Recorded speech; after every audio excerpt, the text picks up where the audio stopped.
Previously uploaded as two separate videos, I've combined the content into one video for those who prefer this format. Radio Play Comic is meant to adapt the stories, mostly of great unadapted, old and forgotten comics from the past. I use voice acting and narration to abridge the work as much as possible without lessening its impact, and bring these stories to life the best way I can. Please enjoy. Hi, I'm Nick, and welcome to the Fusion Space for today's episode of Radio Play Comic, Matrix Supergirl. Featuring her first miniseries, published in 1994 following her playing a somewhat large part in Reign of the Supermen, large anyway for someone who had never had her own comic book since before the Crisis. This 4-issue miniseries by premier Superman writer Roger Stern was created to test the market for an ongoing Supergirl comic book, which would finally come to fruition 4 years later in 1998 when Peter David would redefine the character for a new generation of readers. She's still a rather blank slate, but all that will change when she saves the life of Linda Danvers, a teenage victim of demonic sacrifice, by merging their bodies together and replacing Linda's vacant soul with her own consciousness, in the process becoming much more human, as well as becoming Linda via her transformation powers, and now having parents, friends, and a school life to juggle along with her regular duties fighting monsters as Supergirl. This series was DC's attempt to bring in younger readers, and female readers in particular, by following popular cultural trends of the time. So in this book you'll see a lot of 90s teen hallmarks such as skateboarding, the flannel and jeans style of grunge, references to popular music and movies of the time, and a pretty strong influence from Buffy the Vampire Slayer. Though the book remains very focused on Supergirl hiding her super self from her human life, and she doesn't really develop a Scooby Gang who help her with the enemies she fights, which would, from here, take on a more supernatural direction, rather than the aliens and cloned monsters Superman was usually fighting at the same time. Despite its influences, Peter David shaped this book into something very unique and very much of its own style, and began a bold new chapter in the life of Matrix Supergirl, where she would finally have the humanity she had long wished for, and that would have its benefits and its downsides, as she will grapple with human weakness of spirit for the first time, and we discover that Linda wasn't quite as innocent a victim as Supergirl and we might have first thought. Supergirl's main recurring enemy would be Buzz, a blonde demon in human form who seems to want to antagonize Supergirl as much as he wants to date her, and who was, in fact, the man who lured in, corrupted, and sacrificed Linda in the first place. If his character seems odd or out of place, look up Spike in the Buffy show and he might make a bit more sense. The dates don't seem to line up though, with the show premiering in 1997, so it's entirely possible it's the other way around, and Joss Whedon was reading Supergirl when he developed the character of Spike. I don't know for a fact that Spike was the influence for Buzz or vice versa, but it certainly would be quite a coincidence if they weren't, as they occupy very similar roles in their heroines' lives as sexy bad boys, and they share a similar look. Although to be fair, that was a very common trope at the time. In any case, he will hatch schemes and plots to harm Supergirl, or try to corrupt her, or just to see what she'll do when provoked. But to the public, he's just a weird guy, so she can't just attack him in broad daylight. There's also an almost Lynchian sense of things going on beneath the surface of Leesburg, the placid small Midwestern town where Linda lives and Supergirl is set. As behind the white picket fences and friendly general store clerks, there are occult systems of power, and a war being waged between good and evil on a higher plane of existence, using the town as their battleground, to the extent there's even an avatar of God, or the Presence himself, in the form of a small boy with a baseball bat. This is only hinted at this early in the run, but I thought you should know who he is for when he shows up, as it helps to explain Supergirl's eventual transformation into an Earthborn angel later on. Her transformations and the final fate of Matrix and Linda Danvers are things I'll discuss after the main story, which will cover the first 9 issues of the comic, and it will stand as an example for potential readers of the run. It's a very long and strange story as it goes on, and it's all good, but I don't plan to return and adapt more of it later on, meaning this should be my final episode devoted to Matrix Supergirl. I'll go over her further transformations and the highlights of the rest of the run in the outro. For right now, we're going to first examine her origin in the Superman books, and then move on to the 1994 miniseries, which had another purpose: to divorce Supergirl from her relationship with Lex Luthor II, which was unpopular with readers at the time. I think they hooked him up in the first place for a few reasons: to help sell Lex II's good guy image for a while longer, and to have an excuse to have Supergirl in the comic more often.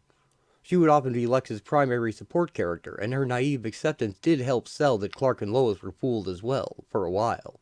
Because as you know if you watch my other Superman episodes, Lex II is really just the brain of the original Lex Luthor in a young and healthy cloned body, which he was forced to adopt after wearing his kryptonite ring gave him terminal cancer, and he faked his death.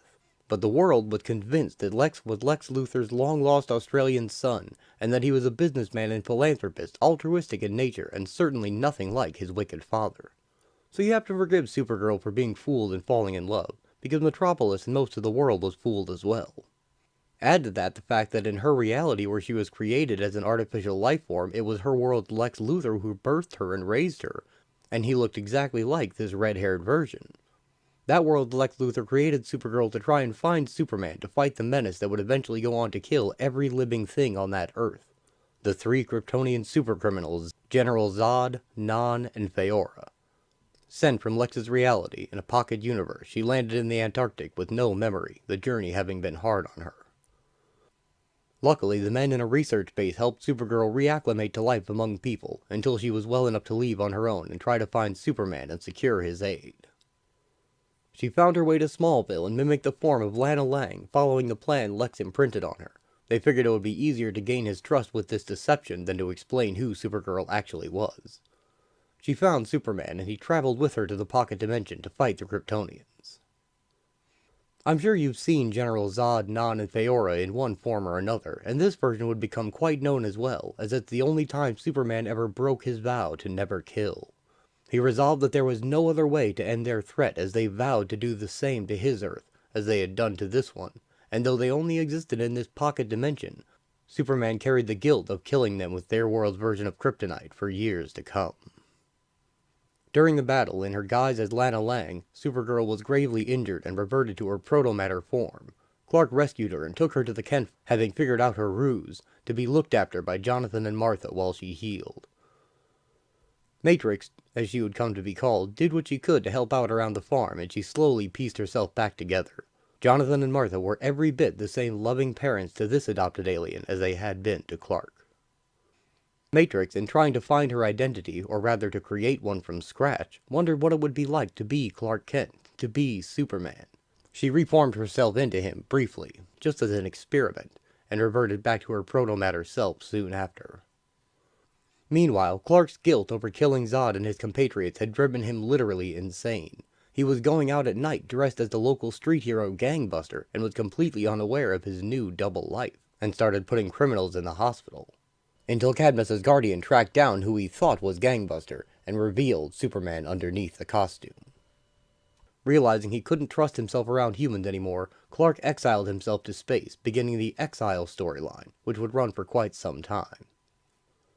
In his absence, Supergirl again took the form of Superman, but this time she settled into the role, truly believing herself to be him, and headed out into town to replace him. Clark, luckily, had returned to Earth in time to confront his imposter, and battled Matrix on Smallville's Main Street. Superman faced Supergirl with the full might of his abilities and eventually calmed her down, taking all she had to give in the way of psychokinetic blasts.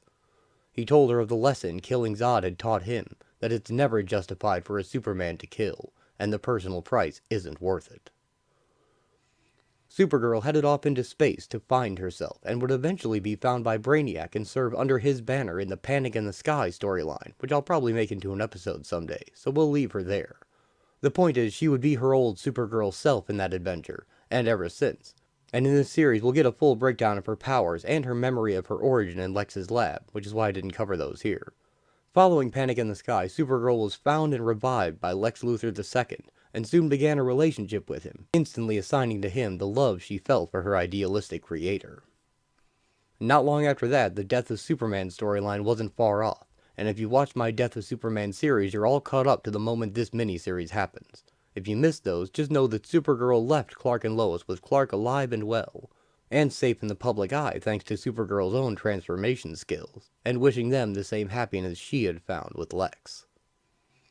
Now, it's time for the main story, so let's begin.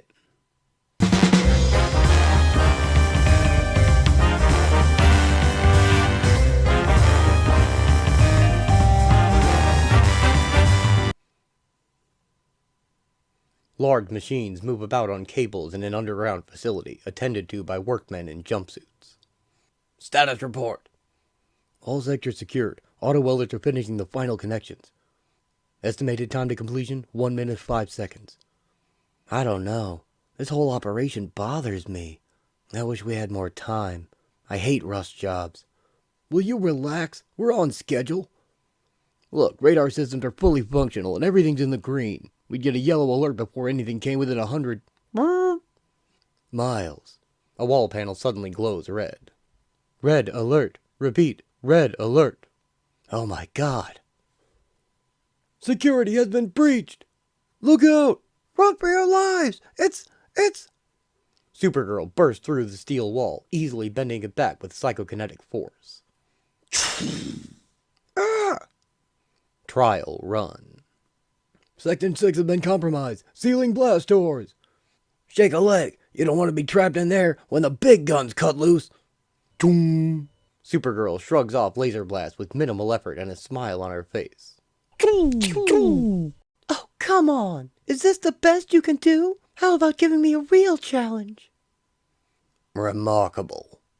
I should say so. She's literally laughing off enough firepower to level a battalion. Are you sure that she's not related to Superman?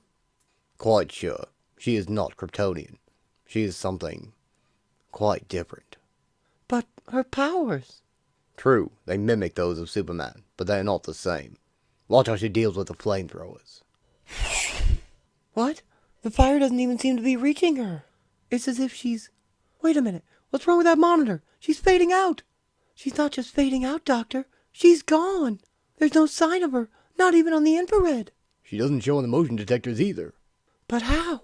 How could she just vanish? Where did she go? Not far, I suspect. Supergirl may have disappeared, but I doubt that she's left us. On the contrary, I expect that she'll try to get closer.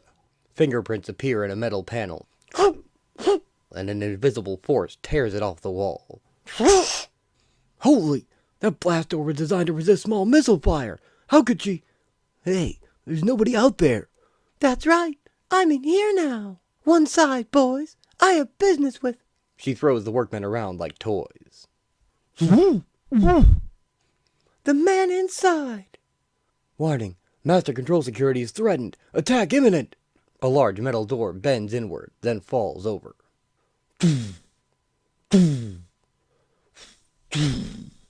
Supergirl appears atop it. I hope you got a money-back guarantee on these doors, because there's just no way they would ever keep me out. So, have you had enough, or do we have to play this game all over again? Lex applauds and steps out from the shadows. No need, my dear. You performed splendidly. A solid A+. Did I really, Lex? You did me proud, love. As any of my business competitors could tell you, Lex Luthor is a hard man to impress. Lex takes her dainty hand. But I am most impressed now. The technicians also applaud her. We are all impressed. The data we have collected today will be an invaluable aid in helping us understand how your powers work. We need to undergo a physical now, to further our studies.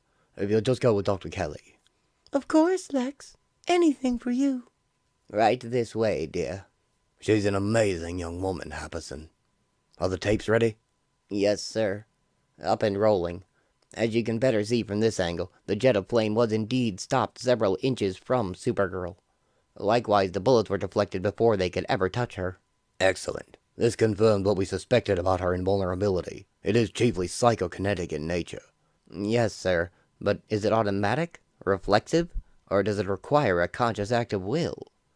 That, Sydney, is just one of many things we must learn. Tired? No, Dr. Kelly. Why should I feel tired? The test didn't last all that long. Actually, I feel relaxed and, well, sort of exhilarated. You know, the way you feel after a good brisk walk. Really? Well, clearly you didn't break a sweat. If you do sweat, we'll see what these sensitives recorded of your metabolic rates. While I'm feeding them into the scanner, you can undress and put on a gown. Why on earth are these things called gowns? They're not at all elegant. If you don't mind, Doctor, I'll just alter my costume. Excuse me, dear? What do you mean, alter your... Like this. Supergirl transforms her costume into a hospital gown. Oh, my lord. Is something wrong? Isn't this a close enough match? It's fine. I knew that you could change your appearance, but I'd never seen... How do you do that? And what else can you alter? I don't know exactly how to explain the mechanics of the process. I just concentrate a little, so the fabric comes out right. Then I sort of give the material a push. As for your second question, I'm not sure. I haven't tried doing much more than changing clothing, or myself. Well, work some of that magic on your upper left arm. Just make it penetrable enough for me to draw a little blood, and we'll see what else we can find out about you. Look at that, Happerson.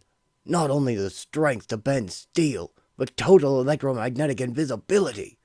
That's a power beyond even Superman. And don't forget her shapeshifting abilities, sir. We also have tapes of her assuming the form of Helgramite. On the screen, Supergirl transforms into the monstrous Helgramite. Ah, yes, all part of a little masquerade to flush out the man behind my would-be assassin. That transformation was painful for her, but she did it for me gladly. Call up tape 59217. Remember our Girl of Steel's little altercation with Superman? She apparently took umbrage when he tried to advise her on her relationship with me. On screen, Supergirl pounds on Superman, seemingly his equal in strength. I never tire of watching this. She would do anything for me. Well, I have other things to check up on. Collate the new data, Sydney. I'll be expecting a complete report. ASAP, sir. Well, that wasn't so bad. Now what? I want to examine your eyes and listen to your heart and lungs. Heart and lungs first, I suppose. Dr. Kelly loads Supergirl's samples into her computer. I'll need you to lower the top of your gown, please. I'd like to check your heartbeat and respiration during one or two of your shape changes, and... On second thought, that will require some setup, so let's do the eye exam next instead. Okay, you're the doctor. We've been through a lot together, Lex Luthor. There's not much you could do that would surprise me anymore. I've almost come to terms with the sleazier side of your nature. Almost. But I won't stand by and be a party to your little peep show. Gretchen covers Lex's camera with Supergirl's cape. Confound that woman! You're a good doctor, Gretchen Kelly, but sometimes you act as though you really are my mother. You know so much about me. You and Sidney Happerson are the only ones in my employ who know my real origins. But if you think that I'll just sit back and let you interfere with my life, I shall have to show you the error of your ways. E, H, J, B, Q, T, and P. Well, there's certainly nothing wrong with your vision. You have eyes like a hawk. Now, let's give a listen to the heart and lungs. All right. Matrix lets down her gown. Shortly. So, what's the verdict? You are, without a doubt, the healthiest individual I've ever examined. How old are you, if you don't mind my asking? I'm not sure how to answer that. I know that I never really had a childhood. I was born pretty much in this form. The earliest thing I can recall is a man's face, so much like your son's. His eyes were green, and his hair was red. You're alive! My Supergirl lives! You have to understand, Doctor, I came from another world, another reality. You might say that I was created in homage to Superman. In time, I was sent to Earth to enlist his aid in stopping a trio of powerful alien terrorists who threatened our world. They looked like people, but they were vicious, heartless monsters. And their powers actually rivaled Superman's. I wasn't much of a match for them, I'm afraid. In the end, Superman had to face them alone. He and I were the only survivors of that war. I owe Superman my life. He brought me back to Earth and saw to it that I was nursed back to health. It wasn't until Brainiac came along that I really got a chance to start repaying him. I was proud to join the super beings that he'd assembled to fight Brainiac's invasion force. It was a very different war. I'd never seen such heroism before. I lost a friend in that war. I hardly knew him, but he was a noble, honorable soul. After we defeated Brainiac, I realized that the Earth was a place I could call my home. And then, of course, I met Lex. He was the very image of the man who had first given me life. It was love at first sight, for both of us. Really? Is that what he told you? Well, maybe not so much in words, at least. Not at first, but I could tell from his eyes. You know, Dr. Kelly. Some things you don't have to hear to believe. You just know them. Yes, well, I know that my son is a complex man. Always the diplomat, eh, Mum? Damn. Hello, Lex. Hi. Hello, love. Sorry to interrupt, but I have a bit of business for you. Supergirl transforms her gown back into her costume. Soon. Of course I don't mind leaving right away. This will be fun. Bye, Lex. Bye, Dr. Kelly. Take care, love. Yes, take good care. Supergirl flies out of the lab, headed for Singapore, and happy as a clam to do Lex's bidding. And now, Mother dear, I believe we have a few things to discuss. I'll say we do. Lex Luthor, you should be ashamed of yourself. Except I know from experience that shame is an alien concept to you. I am sick and tired of the way you lead on that innocent child. She genuinely loves you. She's devoted to you. And you're just using her. You're out of line, Kelly. In the first place, the matter is none of your concern. In the second place, that innocent child isn't human. Or weren't you paying attention when she related her origins? She's from another world, Kelly. She was created in a laboratory. Other than Supergirl, she's never even had a real name. She told me once that she used to call herself Matrix. Lord, I'll never forget how she looked after her go-round of that doomsday monster. He'd struck her so hard that she reverted to some sort of proto-matter state. Lex, I know she's an artificial life form, but she is not a wind-up doll. She has feelings. And when she isn't being dazzled by your charm, she has a good mind. That makes her human enough for me. Emotionally, she is an innocent. She's like a young schoolgirl having her first serious crush. And you... Lex? Lex, are you listening? Yes, Gretchen. I hear you. It's been 20 years since you called me Gretchen in that tone of voice. Are you all right? Of course. I'm fine. Well, perhaps a bit tired. Just as I thought. Cancel your afternoon appointment, Lex. I'd say that you are in a lot more need of a checkup than Supergirl. What a glorious day, and what a wonderful opportunity. I've been wanting to fly west for weeks, but Lex has kept me so busy. Now I don't have to think of a reason to get away. This assignment in Singapore is all the excuse I need. Supergirl flies in elated loops. Oh, it feels so good to just get out and fly. Aside from standing in for Clark, I haven't had much fun with my powers lately. From my rescue work in Metropolis after Doomsday's rampage, through the assault on Engine City, to my LexCorp work. It's just been one darn thing after another. Matrix doesn't notice a small tracking globe following her at some distance. She moves right along, doesn't she? Uh-huh. Don't lose her. Mr. L wants her on a close surveillance. Don't let her see the tracker, but keep the leash short. This is going to be such fun. I've wanted to visit these sweet folks for such a long time. I owe them so much. They took me in and gave me a home when I was hurt and alone in the world. They're the closest thing to a family I have.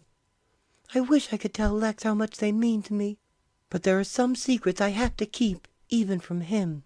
Speaking of secrets, I better do a fast fade. I'll be there in a few minutes, and it wouldn't do for anyone to see where I'm going. Supergirl turns invisible.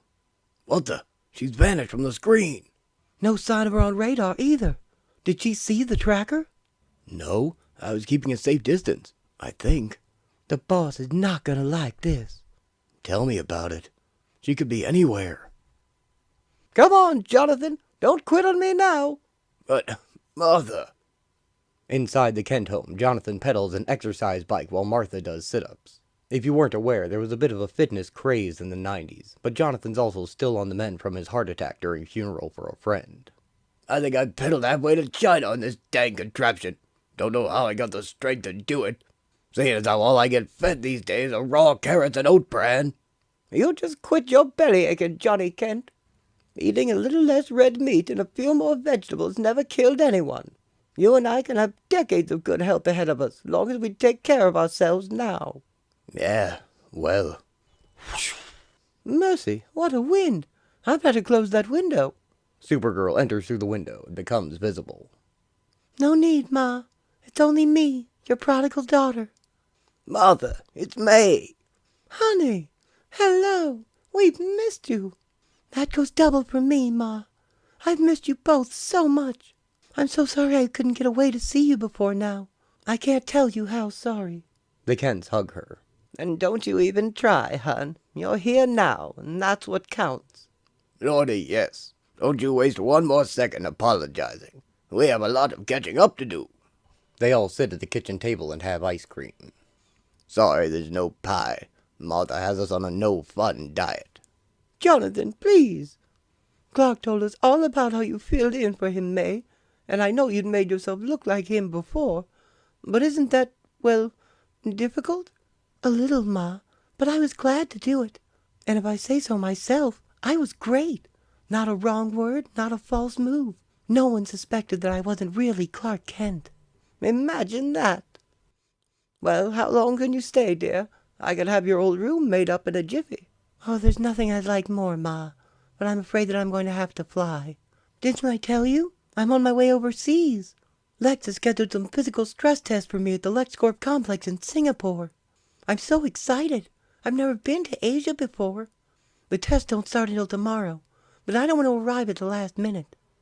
That's right considerate of you, May, but see here, now, about this young Luthor fella. Are you sure he's treating you right? I'm not one to pry. I hate to say like father, like son, but his old man was pure poison under that smooth public face. He put Clark, Superman, through hell, May. And us, too. You know that. We worry about you. I know you do, and it's kind of you. But really, I can take care of myself. And for your information, my Lex has always been a kind and loving person to me.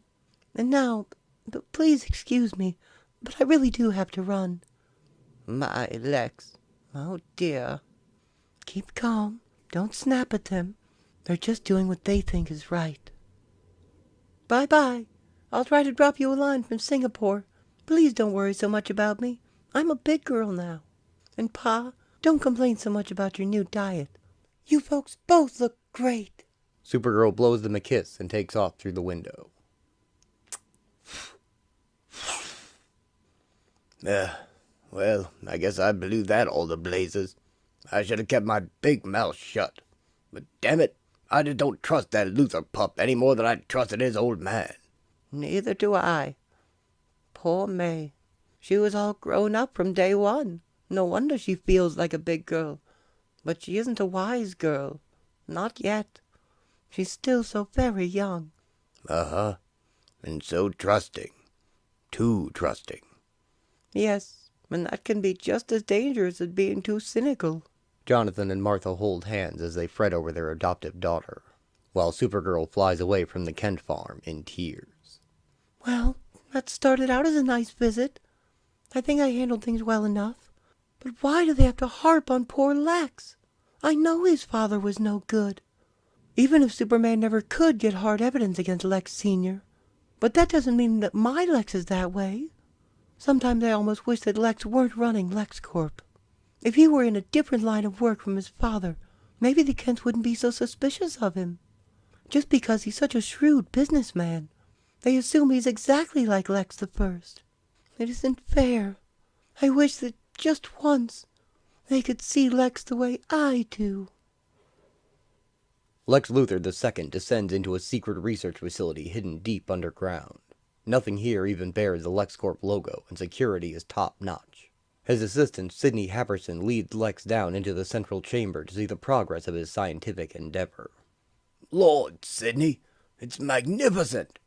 Thank you, sir. To think that all this was grown from just a few tiny cell samples. This is the power that science has brought us, Sidney. First it gave me this fine young body. And now, soon, very soon, it will give me all the Supergirls my heart desires. In the chamber are rows and rows of eggs, every one of which is busily growing a brand new Supergirl.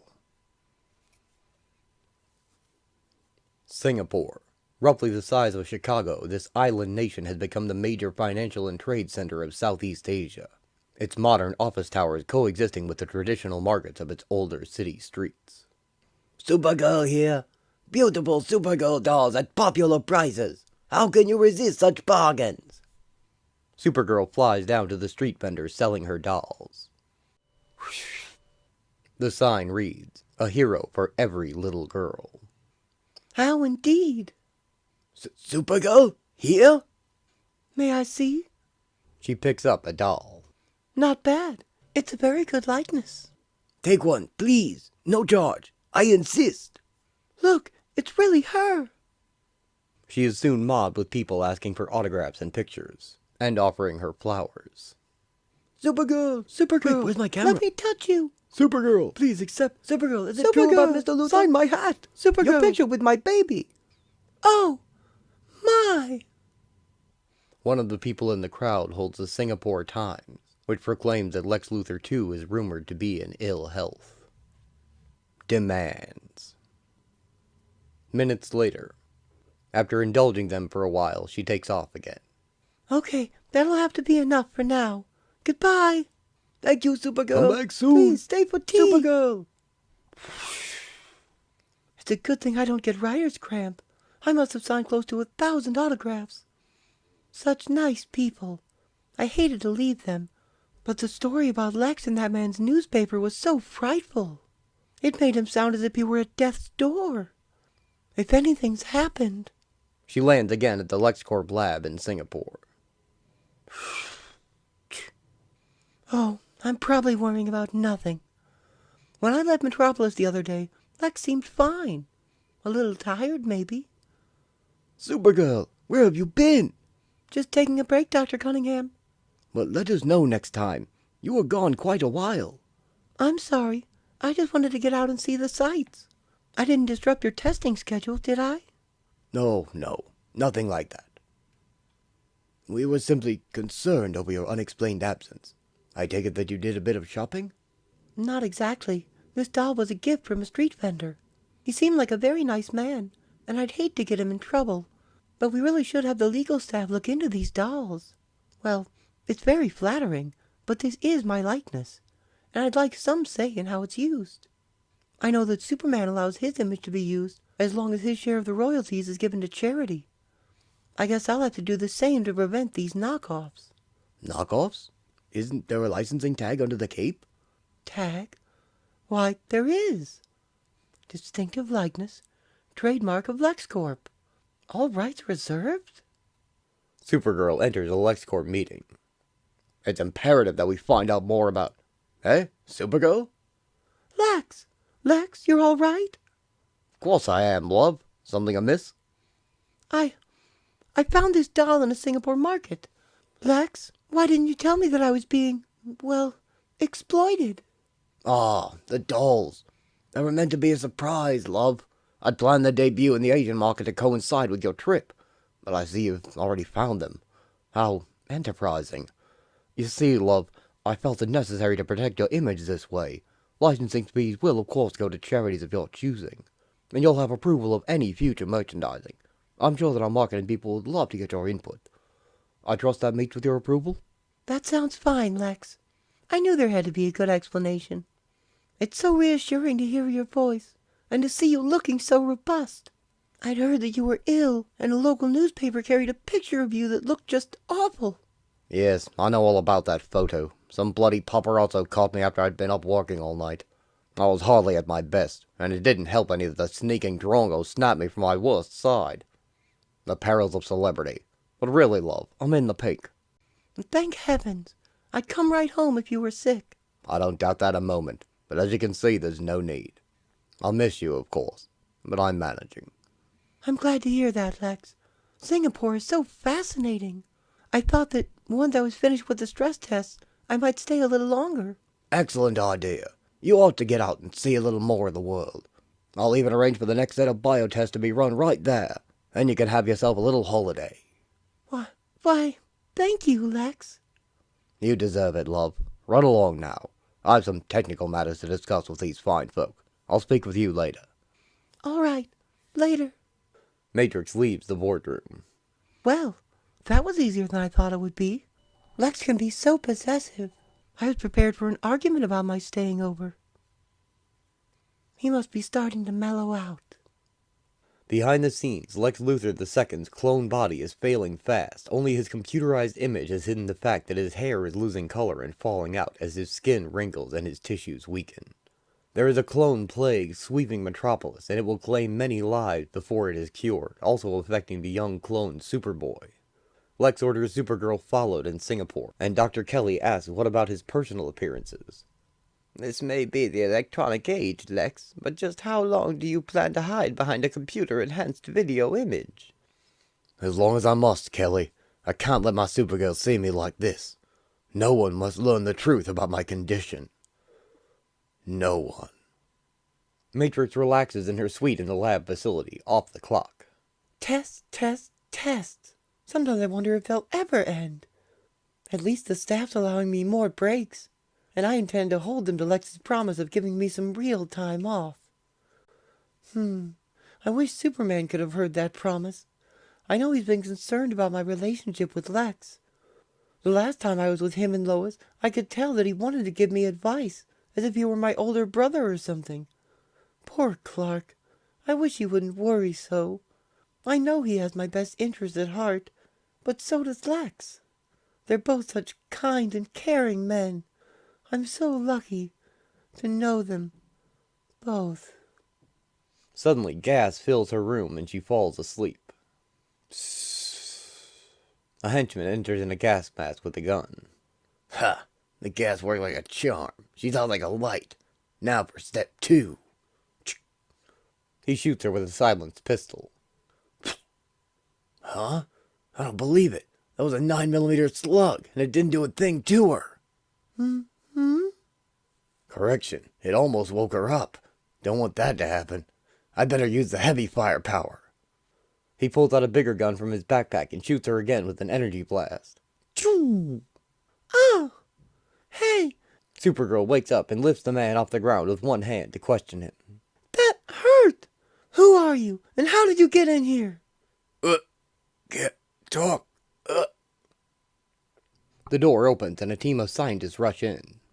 Supergirl, stop! Put him down, please! He's one of our security guards! What?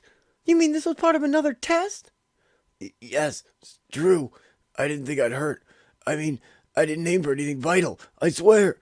Please, let me go. They begin to excitedly measure her with instruments. Sorry for the gas attack, Supergirl, but we had to ascertain just how vulnerable you are while unconscious and off guard. Was this really necessary? I might have caused that man permanent injury. No kidding. Vital signs are stable.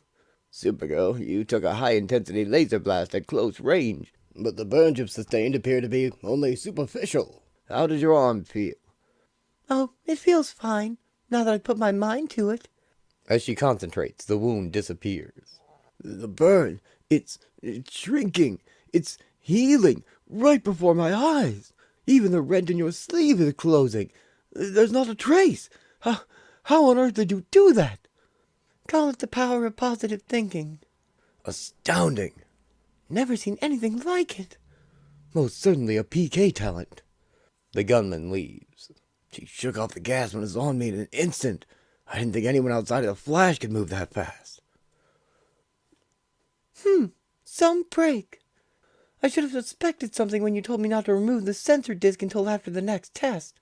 I apologize for the deception, Supergirl, but if you'd been aware of what was coming, it could have skewed the results. Oh, we couldn't have that now, could we? Here, I hope the precious little disc gives you all the data you want, because I've had enough testing for one day. Where are you going? Out! Matrix leaves in a huff and in regular street clothes, going out into the city to explore. Now this is more like it. If I'd dressed like this the first time, I wouldn't have attracted all that attention. Not that I minded it too much, but it is easier to get around when you don't have to contend with mobs of adoring people. Now I understand why Clark has worked so hard to keep people from suspecting that Superman has another identity. She passes the same street vendor with the dolls. Here they are, my friends. Beautiful Supergirl dolls, fully authorized and endorsed by the Girl of Steel herself. Step right up. I want one. Me too. Over here.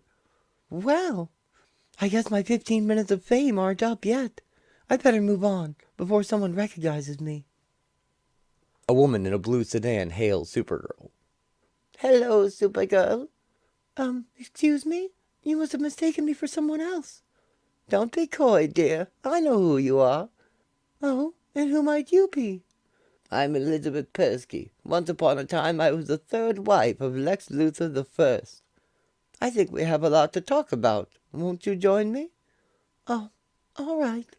Supergirl gets in the sedan. Drive on, Charles. And the man from LexCorp tailing her is left behind. Damn it, no! Not a cab in sight. There's no way I can keep up on foot. Now what do? I do? Mainly I travel.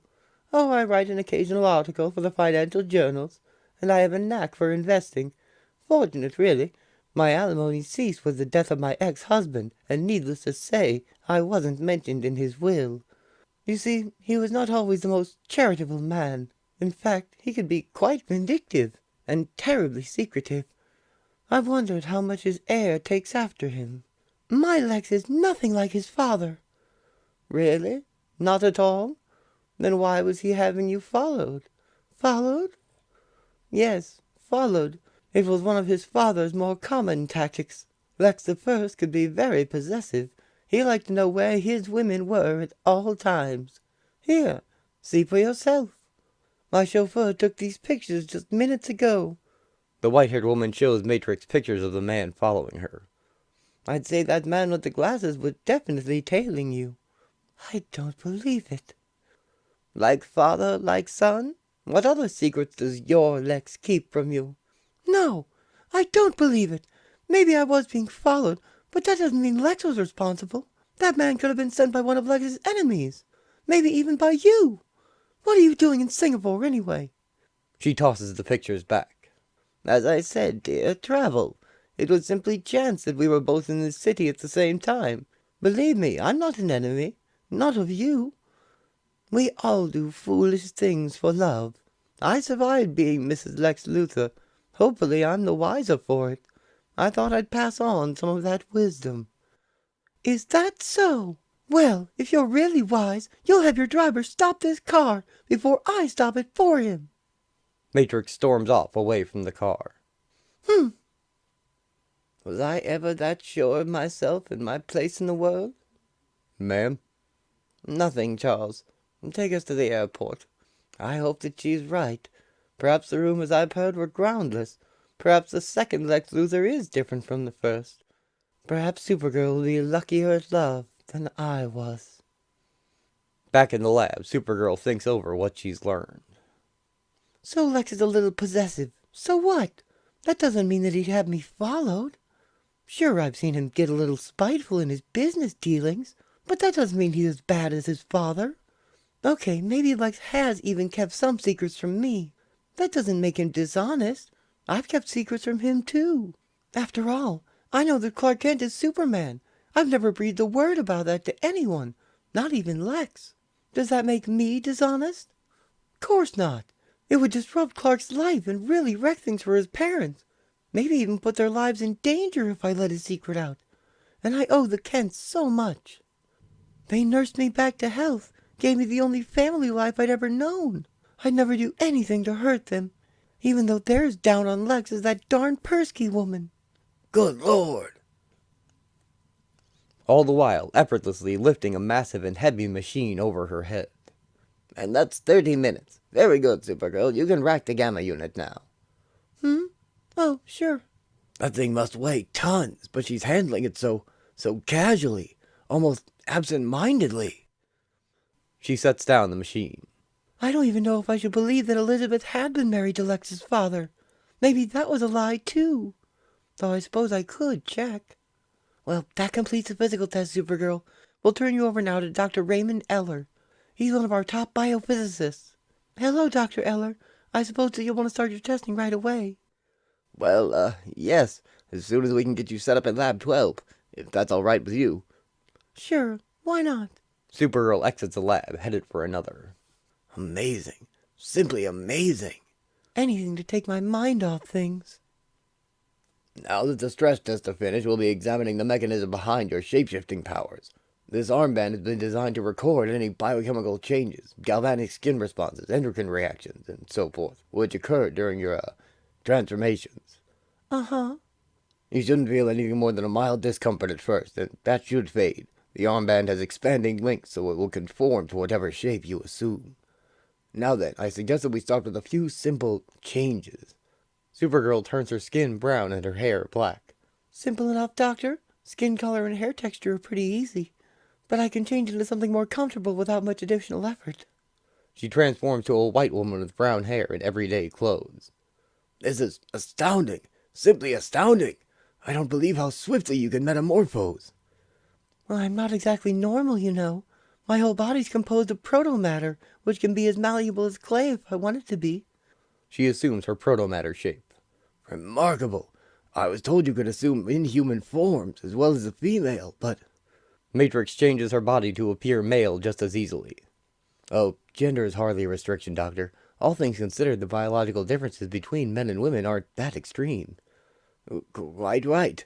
Then you could become any man as well as any woman without experiencing any pain? Not always. There's pain only if I significantly take on mass to increase my volume. You can do that? How? I'm not really sure how. I just know that I can. Then by all means, show me. We must understand the mechanisms. You want me to beef up right now? Please. Well, okay. Are you all right? Do I sound as if I'm all right? She doubles over in pain as her muscles increase in size, and after a short while, she has the body of a weightlifter. Told you there was pain involved. There. Huh? You have taken on mass, and your muscle definition is incredible. We must run more tests at once. I was afraid you'd say that. Well, I asked for this. Okay, let's do it, and get it over with. Later, Supergirl relaxes and rests from her ordeal. Am I beat? Grow to this size, take on that form.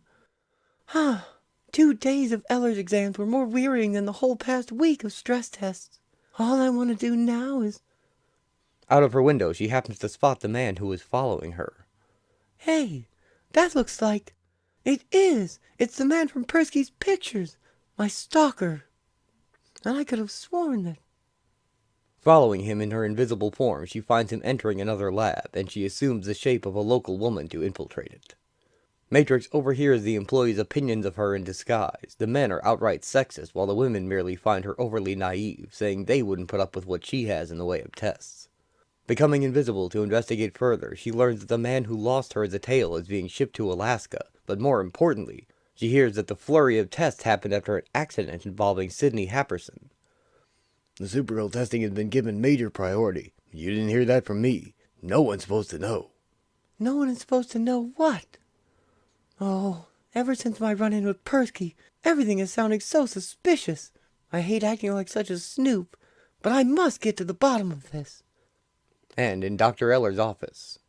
Have you had a chance to go over any of the initial data I sent you yesterday, Dr. Happerson?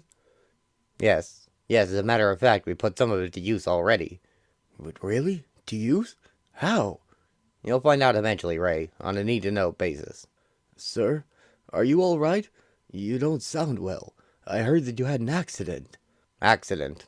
Yes, I suppose that's the best way to describe it. An experiment backfired on me, I'm afraid. The upshot is that the data we've collected on Supergirl is increasingly important. I'm going to need you stateside. What? Back in Metropolis? No, not Metropolis. I'm at a special secret facility. You'll be brought here to assist me on Operation Proto-Matter. You're to bring all your data. Should Supergirl come along? No, it is best that she know nothing about this. In fact, we want her to stay in Asia for the time being. Sydney's accident was a disastrous creation of a Bizarro clone in the main Superman books in the 5-part storyline Bizarro's World. A clone Lex had made of Superman immediately turned into Bizarro and destroyed the lab and escaped, injuring Happerson in the process. Another failed misstep in the desperation to find a cure for the clone plague in Metropolis. Can you arrange that? No problem. I'll see to it that the technicians keep her occupied. All I have to do is tell her that it's on orders from the top, and she'll do anything they say. Eller hangs up the phone. Operation Proto-Matter, and he wants me to assist. Raymond, your stock is rising rapidly. He is thrown into his chair. Think again. Supergirl appears before the doctor and grabs his tie. So, I'll do anything they say, will I? Supergirl, how long have you been in here? What did you hear? Not nearly enough. I want to know about this Operation Proto-Matter, and I want to know about it now. At the home of Lana Lang in Kansas, she prepares for her wedding to Pete Ross, the childhood best friend of Clark Kent, when suddenly there's a knock at the door. Yes? Oh! She opens it, and Supergirl tumbles into her living room. Lana! Lana, you've got to help me! The Kents weren't at home. You're the only other one close by whom I knew I could turn to. Supergirl, what's wrong? What's happened? I killed them, Lana! I killed them all! What? Killed who? Where? I didn't mean to, but... oh, it was horrible! End of Innocence. Just horrible. Deep in Lex's hidden underground lab, the elevator is trashed along with most of the facility. A team of workers rescue Dr. Sidney Happerson from the wreckage. It's the doc. Help.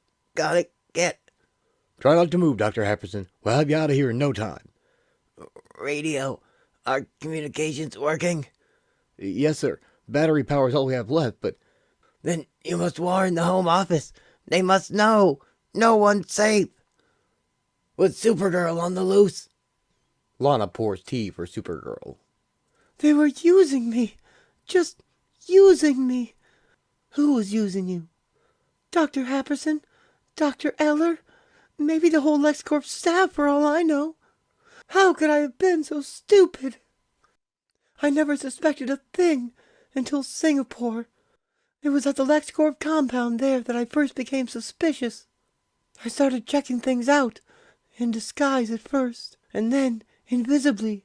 That's how I came to hear Dr. Eller mention Operation Proto-Matter while he was discussing some tests I'd been undergoing. When I realized just how much he considered me a lab rat, I lost my temper and showed myself. That was probably a mistake, but I was just so darned mad. I demanded that he tell me all that he knew. About Operation Proto-Matter? But I don't know anything about it. Not yet, anyway. I assume it's related to your test results, but Dr. Happerson didn't tell me any more than that. Just that he needs me back in the States to assist him. The poor man's been in an awful accident. Please, let go. You're choking me. Supergirl releases him. I'm sorry. I didn't mean to. Surely you can't believe that Dr. Happerson would have anything other than your best interests at heart. After all, he does report directly to Mr. Luthor. Yes, that's true. It's just that the other testing team had tricked me, and so, well, I was snooping around to find out when all the testing would really end, and when I heard you discussing that project, I'm so embarrassed. Are you sure you're all right? Yes, quite. Actually, no further tests are indicated. I believe Mr. Luthor promised you some holiday time. That can begin immediately. So I smiled sweetly and apologized again, and let him think the most important things on my mind were shopping and sightseeing. To be honest, I did feel a little guilty, especially after I swore to Eller that I'd never snoop around again. And he believed you? Uh-huh. And what's more, he thought that I believed him. I knew he would. From my spying, I'd learned the whole Singapore branch of LexCorp pretty much thought of me as an airhead blonde, so I decided to capitalize on that. Matrix walks down a busy market street in a bright pink hat and dress. I made a big show of going shopping. From past experience, I knew that I'd be followed, but they didn't know that I knew. Supergirl uses a compact mirror to find her follower. I spotted my tail easily, and I knew exactly how to shake him. Supergirl enters a women's restroom. The ladies' room was deserted, so I immediately changed to my working clothes. She transforms to her Supergirl costume. And when another woman entered, I glided out, invisibly, right past my LexCorp watchdog. I know I could as easily have changed my clothes, made myself look Asian and just walked out. But I wanted to be in costume. I wanted to be me when I lost him. Anyway, I left on my shopping trip just a few minutes before Dr. Eller was scheduled to leave Singapore. I'd already found out which LexCorp jet would be ferrying him back to America, and I timed things so that I could catch up with it easily. Supergirl flies invisibly next to Dr. Eller's LexCorp plane. I was glad to see that Eller was the only passenger on board. That made my plan much simpler. Supergirl takes Dr. Eller's shape and leaves him tied up in a safe place where he'll be found, but not until after she's finished her investigation. She infiltrates Lex's hidden underground lab, easily passing the X-ray and radiation tests, and her fingernails and retinas are a perfect match. Happerson greets Dr. Eller, bandaged and in a wheelchair. Hello, Ray. I apologize for putting you through our little electronic car wash, but it's faster than a full-body search. Dr. Happerson, sir, what happened? I mean, I knew you had an accident, but are you in pain? Not as long as the morphine holds out. That's not important. What matters is seeing Operation Protomatter through to fruition. I hope you're ready to jump right in. Of course, but, well, I'd like to know a little more about this project. Happerson leads Dr. Eller to the main chamber. Ray, it's a revolutionary brand of genetic engineering, employing accelerated tissue growth, which, well, see for yourself. Oh, my God. I thought you'd be impressed. Supergirl, in her disguise as Dr. Eller, stares in shock at the multiple copies of herself growing in their eggs. You know, you're only the third person who has ever seen the gestation chamber at this stage. You can take personal pride in this, Raymond. The data you've already supplied on Supergirl has greatly advanced our work here. I knew there had to be a connection between Supergirl and Operation Protomatter. I mean, that is what she's made of. But I never dreamed. Awe-inspiring, isn't it?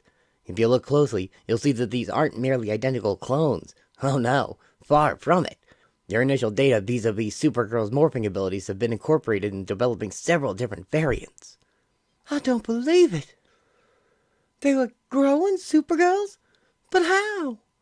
Were they able to do it? I'd given them the raw materials, and I hadn't even realized it.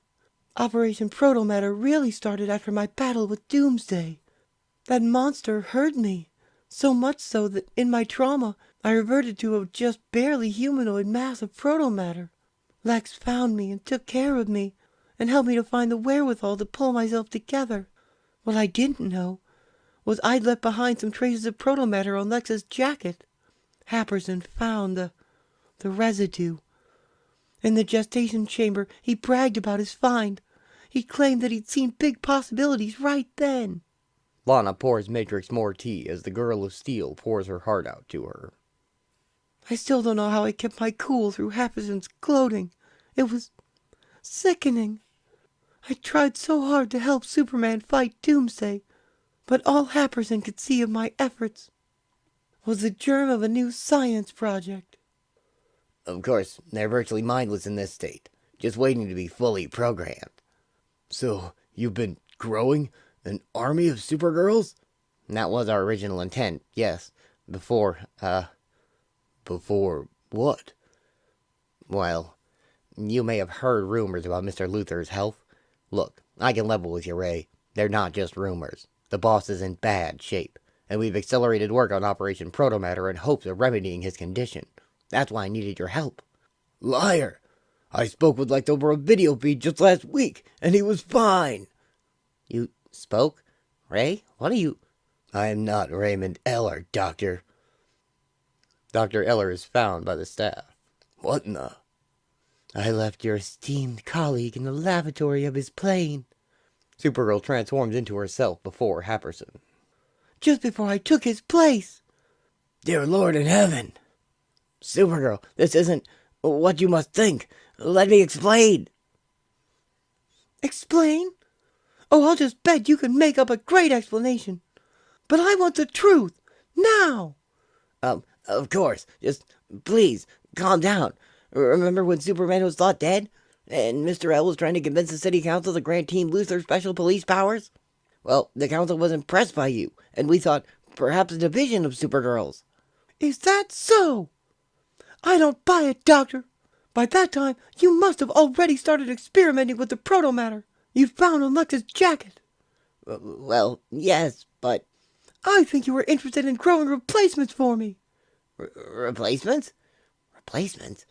I swear that what I've told you was the truth. I can show you. Huh? I'm warning you, Happerson. Don't try anything funny. I can assure you, Supergirl. Happerson opens one of the eggs, and a Supergirl clone slides out onto the floor. This is no joke.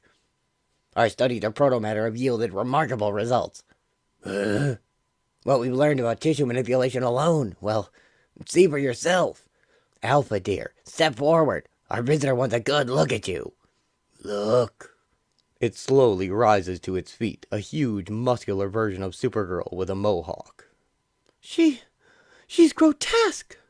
Beauty's in the eye of the beholder. Alpha, our visitor doesn't like you. She's a threat to LexCorp. Eliminate her. Eliminate her. Alpha grabs Supergirl and lifts her high in the air. What? Despite her mask, she was as quick as I am, Lana. And I'm ashamed to say, she caught me off guard. Eliminate her. And slams her to the ground. Fortunately, Happerson had been telling the truth about one thing. She was virtually mindless. Or maybe she just hadn't been fully programmed to respond to a psi blast. Matrix blasts Alpha into the wall with a psychokinetic blast. Eliminate. At any rate, she went down hard, and Happerson freaked out. Beta, Gamma, Delta, Epsilon, we need you. Hurry. Doot. Happerson unleashes more clones to fight her. We're under attack. Stop Supergirl at all costs. I don't believe this. Stop Supergirl. Stop Supergirl. There was something about their eyes, something empty. I froze for a moment, and they took full advantage of my lapse. Even Alpha got back into the game. The clones dogpile Supergirl. Eliminate her. The newer Supergirl had no more brains than Alpha had. They all fought savagely, but stupidly. And Happerson didn't stick around to give them further direction. Happerson escapes down a corridor. Not that it would have mattered. They never noticed that he'd left. The door slams shut behind him. Boom. Alarms go off as the base begins to shake and crumble. From the sound of things, our fight was taking its toll on the whole installation. But my doppelgangers ignored that, too. Only one thing in the whole world mattered to them. Stop Supergirl. I knew that I had to snap out of it, but it was so hard. I could see my own face reflected in theirs. Matrix flings the clones off her with both arms while blasting another with her energy attack. Part of me kept remembering the times that I had been mentally confused, when I thought I was Clark Kent, and when I took your place, Lana. I know now how horrified you must have felt. Stop Supergirl. It was torture, the way they kept repeating Happerson's last command, like a broken record. The battle collapses Happerson's escape tunnel. Ah! I tried to make them stop fighting. I tried to separate them, but they just kept piling back on. Supergirl swings a clone over her head into the machinery. That's when I started to get really angry. Even in my most confused state, when I thought that I was Superman, I had still ultimately listened to reason. But there was no reasoning with my sisters. They were nothing more than automatons, just big organic wind-up toys. They had no real minds. And without minds, they couldn't withstand my counterattack. She throws two more into the walls and they also liquefy. When I slammed them into the eggs, they began reverting to raw protomatter. Lana, they started melting. In seconds, there was nothing left of them but shapeless, steaming globs. That's when I lost it. All the anger and revulsion came boiling out of me, psychokinetically. Happerson had said that the gestation chamber was the most secret part of Ariandak 1. If I leveled the chamber, that should destroy Operation Protomatter. I started smashing everything in sight. No one was going to grow another single Supergirl. She destroys the entire laboratory in a massive psychokinetic blast, strafing the walls of the chamber with energy.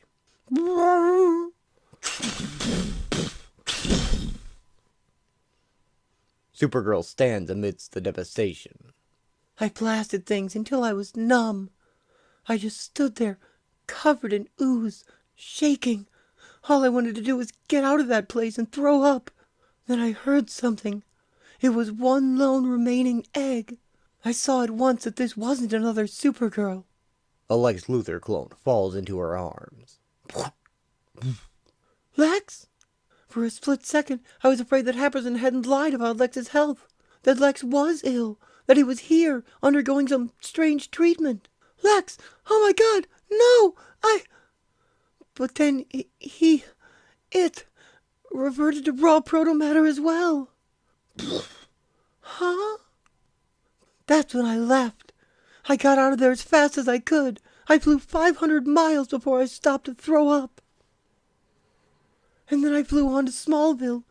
I just wanted to go back to my old room at the Kent's farmhouse, but no one was home. I know that I must sound foolish. Matrix breaks into tears at Lana's table, and Lana holds her. You do not. John and Martha were the closest to parents you ever had. Of course you'd run to them. I'm just glad you remembered that I'm part of your family here, too. You stay here till the Kents get home, and I'll take you over there. It helped so much, just talking about this. Thank you, Lana. It's been so crazy. Shh. There, hon. It's over now. Yes, it's over? And she remembers Lex's words while also holding her. There, love. It's over now. You are my most precious gem. I wish I had 100 of you. 100. Just like me. It was Lex. It was his doing. He must have been behind this all along. He once said that he wished he had 100 of me.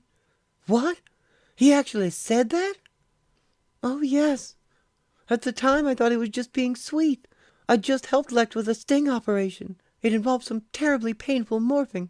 But I did it gladly, because I loved him, and I thought he loved me. But now, making copies of me was the original purpose of Operation Protomatter, and they'd have been starting it at just about that time. Ma and Pa were right.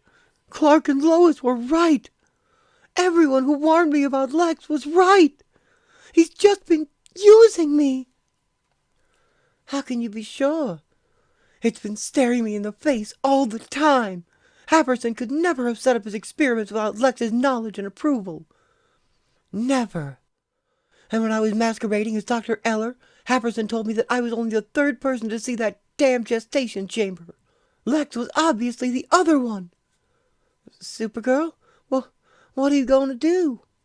Supergirl transforms her costume into a more threatening look with spikes on her arms and legs. Do? I'm going to show Mr. Lex Luthor II that I'm through being used. I'm going to make him regret every minute of his miserable life.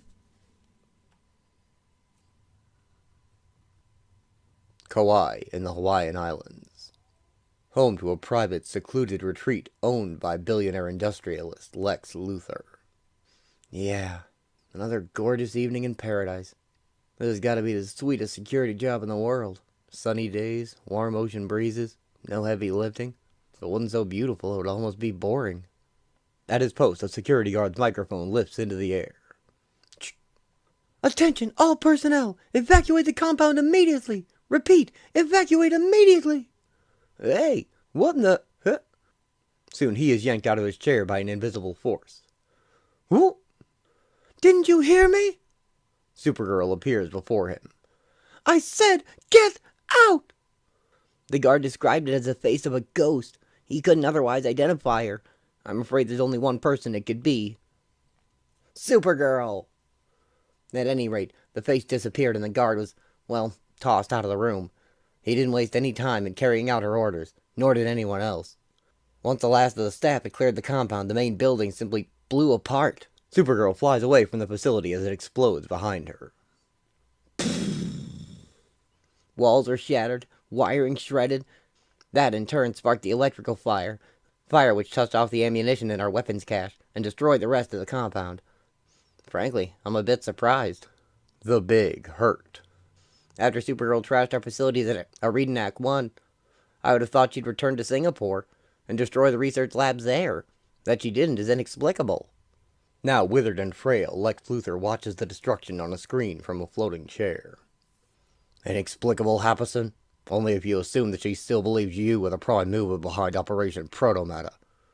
Mr. Luthor, You think she suspects your involvement in, Replicating her? I'm sure of it. Think, Happerson, aside from the experience of that god, she hasn't been seen anywhere since she left Adirondack 1. But 3 of my private homes have been destroyed by persons unknown. 3 of them. The Hawaiian compound, my California hacienda, and now the chalet in Aspen. I don't believe that this is connected to our problems with the Cadmus project. Although Cadmus would make a good scapegoat. Now, this is personal. No one thus far has been harmed, sir. Of course not, Sydney. It's me she wants. If only my body hadn't betrayed me. We wouldn't have had to rush Operation Protomatter. I could have kept a tighter rein on Supergirl. Lex warns his Texas ranch facility to evacuate ahead of Supergirl's arrival. That's it. Everyone's out. Go! Go! Everyone's out, are they? Sounds as though I was expected. Supergirl tears through the floors of Lex's mansion like a comet to the basement level. Are you on to me, Lex? Good. I want you to sweat, knowing who's destroying your precious hideaways. Knowing that I'm coming after you. Knowing that there's no way to even see me unless I allow it. Knowing that you can't stop me. You used me, Lex Luthor. I loved you, and you used me. Matrix tears apart Luthor's decorations, letting her emotions run free. This is for all the lies you told, and for all the lies I believed. How could I have been so stupid, so naive? I see it all now. How proud you were, Lex. I thought you were proud of me. But no, you were just proud of yourself, weren't you? That smile hid the pride of ownership. Well, you don't own me anymore, Lex. Not now, and not ever again. She slashes his portrait with her fingers. Never, ever again! And blasts apart the walls with psychokinetic force. As she destroyed the lab facilities beneath the house, Lex appears on a monitor. Supergirl, no! For the love of God, girl, please, let me explain! Supergirl, can you hear me? She tears the monitor out of the wall, ending his attempt to reason with her. No, I guess you can't. The feeder line must have been snapped when she broke through into the communications room. Texas isn't receiving. Whoop. Now it's not even transmitting. Damn, if only I could have talked to her. We have more problems to face now, sir. Your other properties are relatively isolated. That's not the case with the Texas ranch. We'll never be able to keep this quiet now. We'll have to come up with a story for the media. The Texas facility explodes. Fabulous Rancho Luthor, constructed during the Great Oil Boom by the first Lex Luthor, leveled this morning by a mysterious explosion. While there has as yet been no official statement from either LexCorp or local authorities, sources near the scene reported rumors of terrorist involvement. Jonathan, Martha, and Lana watched the destruction on the news. And one high-ranking LexCorp source suggested a connection with recent attacks on the conglomerate's Metropolis offices.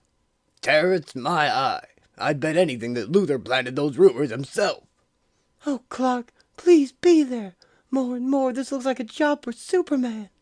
Oh, May, just please don't hurt anyone. No matter what's happened, don't get so mad at Lex Luthor that you act like him. Lana, you weren't kidding when you said she was angry at that Luthor whelp. You reached the residence of Clark Kent and Jim Olsen. Neither of us can take your call right now, so be a sport and leave a message at the beep. Beep. This is Lana Lang with a message for Clark Kent. I'm calling from your folks' place. We're all fine, but we're worried about our old friend May. She's having a falling out with her, significant other, and things are getting messy. Please call us, soon. I'll try calling Lois, too. Oh, John, if she'd only stayed to talk with us. I know, Martha, but I tell you, if I'd found out that someone was using me like Luthor was using her... Camera crew got up with Elizabeth Persky, a former Mrs. Luthor Sr. at Orly International Airport. I'm sorry, but I know nothing about these attacks. As you must be aware, I am not the mother of this Lex Luthor II. I believe Gretchen Kelly, his father's private physician, claimed that honor.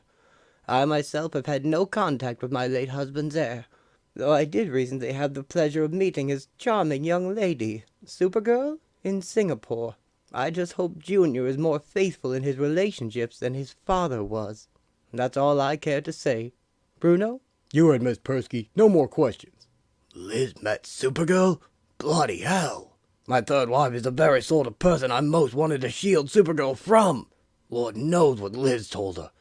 That was a time when I needed the Persky social connections, but that woman is too smooth and clever by half. Perhaps even clever enough to suspect the truth, that Lex Luthor I lives on as his son. Really, sir? That's highly unlikely. You don't know the woman like I do, Apperson. I could never have concealed this current illness from Liz as I have with Supergirl. Life is depressingly cyclical, Sydney. I wonder, did I cheat death once only to die of an even more mysterious ailment? Don't say that, sir. Operation Protomatter might not have been the success that we hoped, but its ancillary research did help us improve your medication. Yes, to help keep this decrepit frame alive and wheezing. And to think, mere weeks ago, I had the body of a 20-year-old. Mr. L., that research might still yield a cure. Well, yes, that is possible. Perhaps I've already gotten what I needed from Supergirl. Perhaps it's time to cut my losses. Lex prepares a disguise of his own with a wig of long, lustrous red hair. I concur. Clearly your original goal of creating an army of Supergirls has been lost. And if you'll forgive my saying so, sir, it's time to do something. Once Supergirl has destroyed the last of your private homes, she will most certainly turn her attention to LexCorp Tower. I've already considered that, Sydney. We have fortified your quarters there, but it would be best to stop her before... Sir? Don't worry. I've got this under control. Yes, there is a better place to stop my Supergirl. I must try once more to get through to her. But if that fails, well, nothing lasts forever. Not my marriage to Elizabeth Persky, not even my relationship with Supergirl. Pity. Lex gets ready to face her as Supergirl draws ever closer to her goal. Are you worried, Lex? By now, you'd better be. I'm going to make you pay dearly for using me. When I think of how I used to defend you, at most I conceded you were a little possessive. God help me. I think I was even a little bemused when you'd get secretive. Well, no longer, Lex. No longer. Matrix next visits a large estate Lex has situated on a private island. From all sides, Lex's island estate looks deserted. After Texas, that's not surprising. But this place was always fairly well fortified. I'd better stay alert. There's no telling what I might find waiting for me. Luthor! Supergirl, I know you're upset, love, but believe me, the last thing I wanted was to hurt you. Please, calm down and listen. Don't fight me here. This place isn't safe. Liar! I deserve that. I did deceive you. I've been very ill, and I didn't want you to see me that way. We'd hoped to find a cure for me in studying the proto-matter that you're made of. You possessive leech! You wanted to replace me with brainless clones! She dives at him, but passes through him as Lex is only a hologram. Sorry, love. I'm not really here. And I was telling the truth about the house. The entire estate explodes with Supergirl in it. That's a proximity blast. Move in. Word from the boss is that another of those Cadmus Project monsters is in there. A squad of LexCorp troopers come in to throw more firebombs. Our job is to firebomb it back to the glop it was made from. That's it. Keep up the barrage. Look out! It's still alive! No, not much longer anyway. Matrix's proto-matter form melts into a puddle under the assault. Damn. Hope there weren't any more of those around. Yeah, let's do our sweep and get out of here. I'm glad that's over. I didn't join Team Luthor to go on bug hunts. What was that thing? I don't know, and I don't care. I'm not paid to care. But I'll tell you one thing. The troopers leave the island. I'm glad I'm not on disposal duty. Doc Iverson's flunkies can have that job, with my blessings. After they're gone, the puddle reforms into a humanoid form. Finally, for a moment there, I thought they'd never leave. At least, they never guessed I was just playing possum. And transforms back into Supergirl. Then again, Lex never hired the brainiest of men for his Team Luthor squads. I used to think that was an oversight. I wonder what lies Lex told them to get them to attack me. Well, fly away, little armor boys. My fight isn't with you. Besides, I want you to go report the success of your mission. I want Lex to relax in that false sense of security. It'll be the last sense of safety he ever has. Lex continues the electronic charade of good health through a screen. Getting back to Para's earlier question, Mr. Luthor, what proof, if any, do you have that the Cadmus Project is behind these attacks? Cadmus Director Paul Westfield has personally assured Police Commissioner Henderson that Cadmus is not responsible. I'll give little credence to anything Westfield has to say, Mr. Fredericks. After all, he would hardly admit to his culpability, now would he? No, the fact remains that LexCorp Tower was deliberately attacked by a small army of cloned creatures, and cloning is the chief byproduct of Cadmus research. That is why I've called upon Senator Rasmussen to begin a thorough investigation of Cadmus and its administrators. As citizens, it is our right to demand accountability. It is indeed, Mr. Luthor. We thank you for joining us today on Public Forum. My pleasure, Miss Perkins. Boop. Thank God that's over. Even with the extra oxygen in this bubble, I'm exhausted. Don't know how much longer I could have. Matrix crashes through the real Lex's wall in his chambers within LexCorp Tower. Oh no. Where's Lex Luthor? Supergirl? Please, let me explain. I never meant you harm. You must believe me. Believe you? Who are you? Who? Am I that unrecognizable, love? Your voice! Oh my God! You are Lex! Then you really are ill? But just last week, on that teleconference, you said it was all rumor. You looked... As healthy and virile as my hologram? That was all computer enhancement, love. I'm afraid pride got the better of me. Pride? Oh, Lex, you should have told me. I didn't want you to worry. As I said before, I didn't want you to see me this way. And I certainly never wanted to replace you. The clones of Operation Protomatter were meant to supplement Team Luthor. I regret that things got out of hand. Out of hand? Lex, Happerson had his super clones attack me. You yourself tried to have me killed at your island estate. No, love. I tried to warn you, remember? I said it wasn't safe there. The estate security systems were faulty. I'm glad you weren't harmed. No. Wait. That doesn't make any sense. A Team Luthor squad attacked me. Surely not, love. You must be confused, overwrought. You should relax. Relax? I don't... Lex releases gas from his floating chair. No! It's another dirty trick! I'll teach you! Supergirl punches, but the gas is having an effect. Ha! That swing didn't even come close. Thank heavens Happerson had my chambers retrofitted with gas defenses. I am surprised that she's still conscious. That gas is much more concentrated than the dose that knocked her out during the Singapore tests. He escapes in his chair, Well, it's all over once she's sealed in. and the door is closed. More lies! One more trap! And I fell for it! Lost in the gas, Supergirl sees visions of people who warned her about Lex. May, this is why we've been so worried. I knew that loser boy was bad news. Ma? Pa?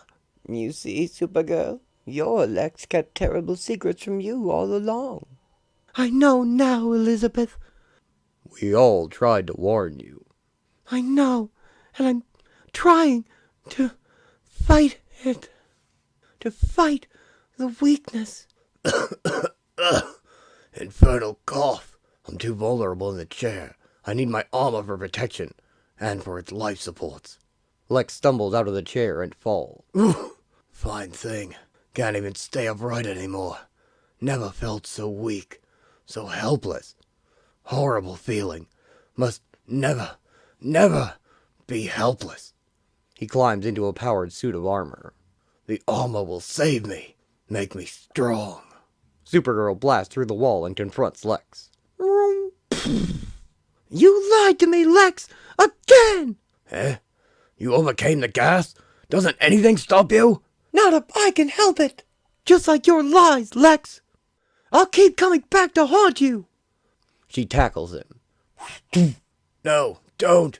I'm not listening to you anymore, Lex. I loved you! I looked up to you! Lex Luthor, the philanthropist, the civic hero! Some hero! It was all for show! You're as hollow as this armor! No. Matrix easily rips through his armor and hauls Lex out of it. You fooled just about everyone! But that's over! I'm going to make sure the whole world learns about the real Lex Luthor. No, please. And you can stop with the sick act, Lex. I don't know why you had yourself made up like this, but I won't be fooled again. Please, it's not an act. Believe me. Sorry, Lex. I can tell that you're lying. Your lips are moving. But the lying stops now. She hurls him at the window of his own penthouse. Ah! Superman crashes through the window and catches Luthor. Supergirl, no! Stop! Superman? Get away from him, Superman. You don't know what he's done. Don't let his sick act fool you. He was cloning me. He tried to have me incinerated. Poisoned. Superman, are you listening? Don't you believe me?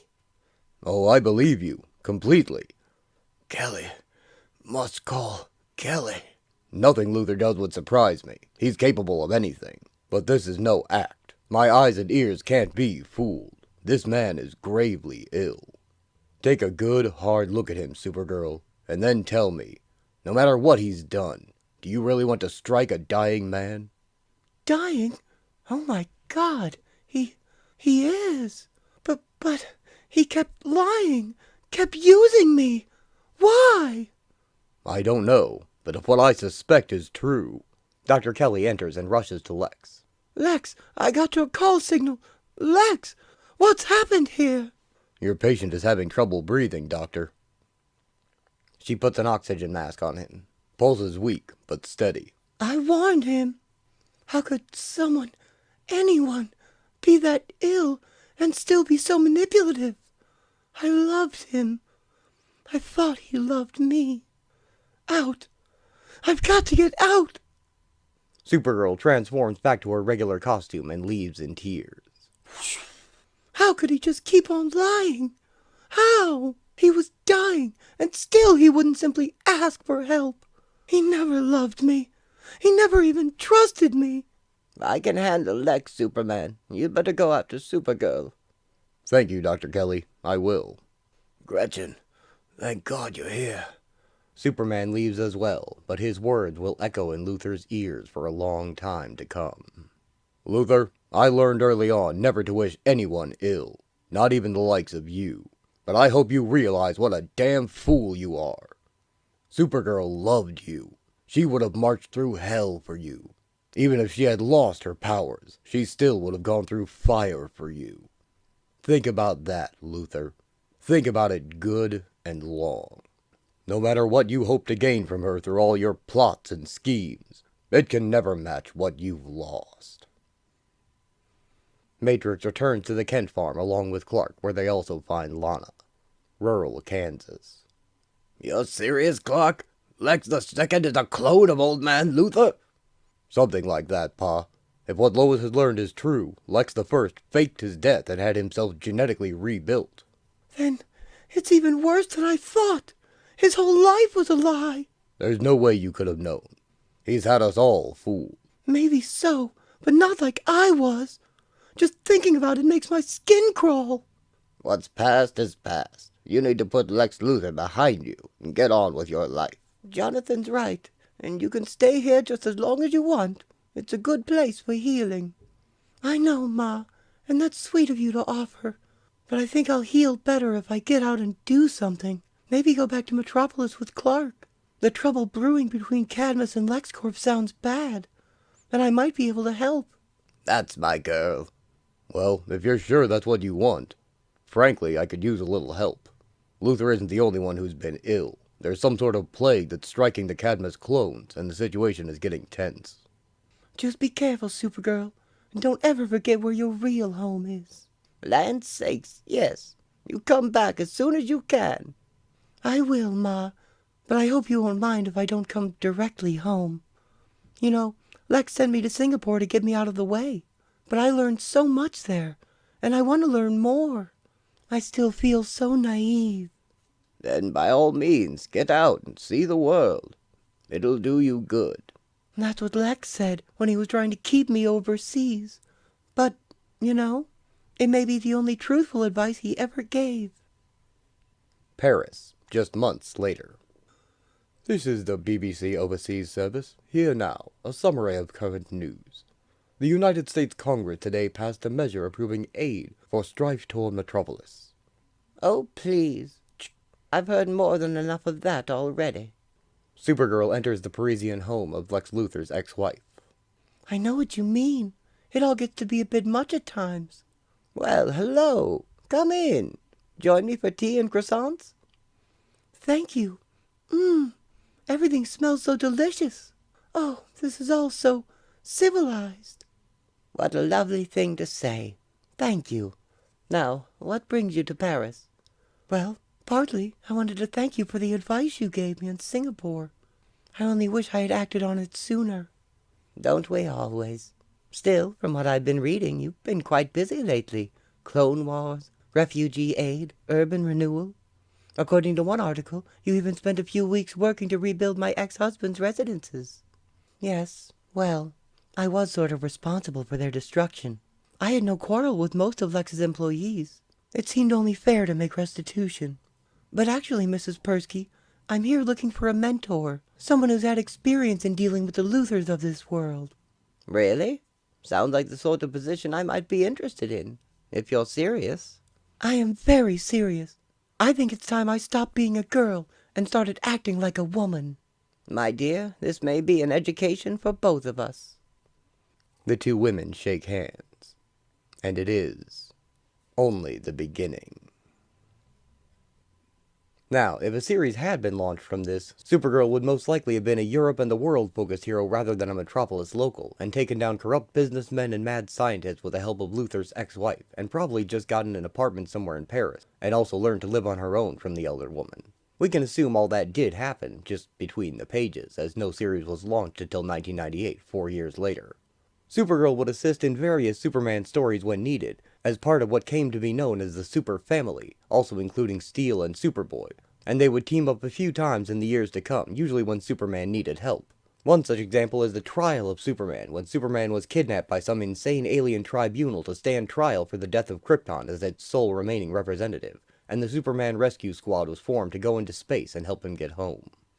The destruction mentioned in Metropolis is also in another story, namely the fall of Metropolis, following from Action Comics 700, and it's Lex Luthor's final plan to take Metropolis down with him out of pure spite, as no cure had been found for the clone virus that was killing him. That might become an episode 2 someday, so I won't go more into it here. And that Bizarro story might as well that was briefly touched upon, as it's quite good. This short series did 4 important things. It broke up Lex and Supergirl, which all the readers wanted to see very badly, as we all felt bad for her, knowing what we do about Luthor. It helped to define the range of her powers and abilities as a way of selling her to readers as an exciting superhero, and it showed how the proposed Supergirl book would cross over and mesh with the other super titles, had it been commissioned. But most importantly, it defined Supergirl's character, and as you can see from her origin, it had been pretty much left as a blank slate, leaving her to be defined as an attachment to other characters more than a character in her own right. So, even though it didn't launch a new ongoing series, it did accomplish many things which it set out to do, just as a miniseries. It's an important piece of 90s era Superman, and I hope you enjoyed it. She's my favorite version of Supergirl, if I haven't made that clear. I love how different she was, her range of abilities made her more interesting, and I like it when non-human characters are shown to be every bit as human as we are, in all the ways that matter.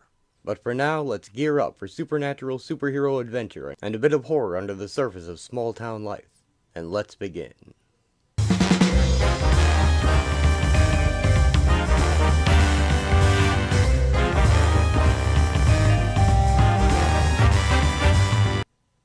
This short story ran in Showcase 96, a DC anthology series. It serves to set up Supergirl's character and state of mind before her series begins, and to show what her life is like before the series' inciting events occur. Limited resources. Supergirl watches a baby in an incubator machine. I wonder what it's like to be born, and to die, and the thread that holds it all together. It's so obviously fragile at the beginning, and it doesn't grow any stronger as life goes on. It just gets hidden by years of kidding yourself into thinking you're exempt from a human death. Like I am. Don't look so sad, Supergirl. Premature and a breach. If it weren't for you, we'd probably have lost both mother and daughter. I know. Never mind. Unfortunately, you're not really allowed in here. I'll have to ask you to leave. Besides, you look like you could use some rest. All right. I try to play by the rules, but they're rules written by unseen hands. Well, I can be unseen too. She turns invisible. And I'm not quite ready to rest.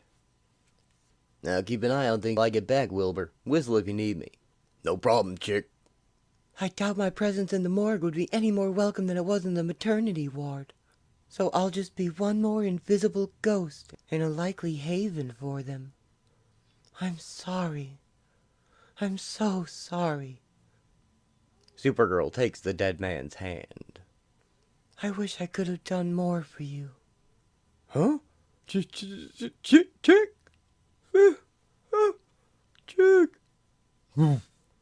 The attendant sees the floating hand and faints. Oh, dear. Matrix sits in the hallway, deep in thought. Look, I hate to be pushy. Odd for a reporter. All right, touché. But look, I'm on a deadline, and I'd love to talk to you about how you helped during the hurricane. Come on. It'll be great PR for you. Pardon? PR? Public relations. You know. Publicity. You think I do this for publicity? I don't know why any of you super types do it. But it's obvious.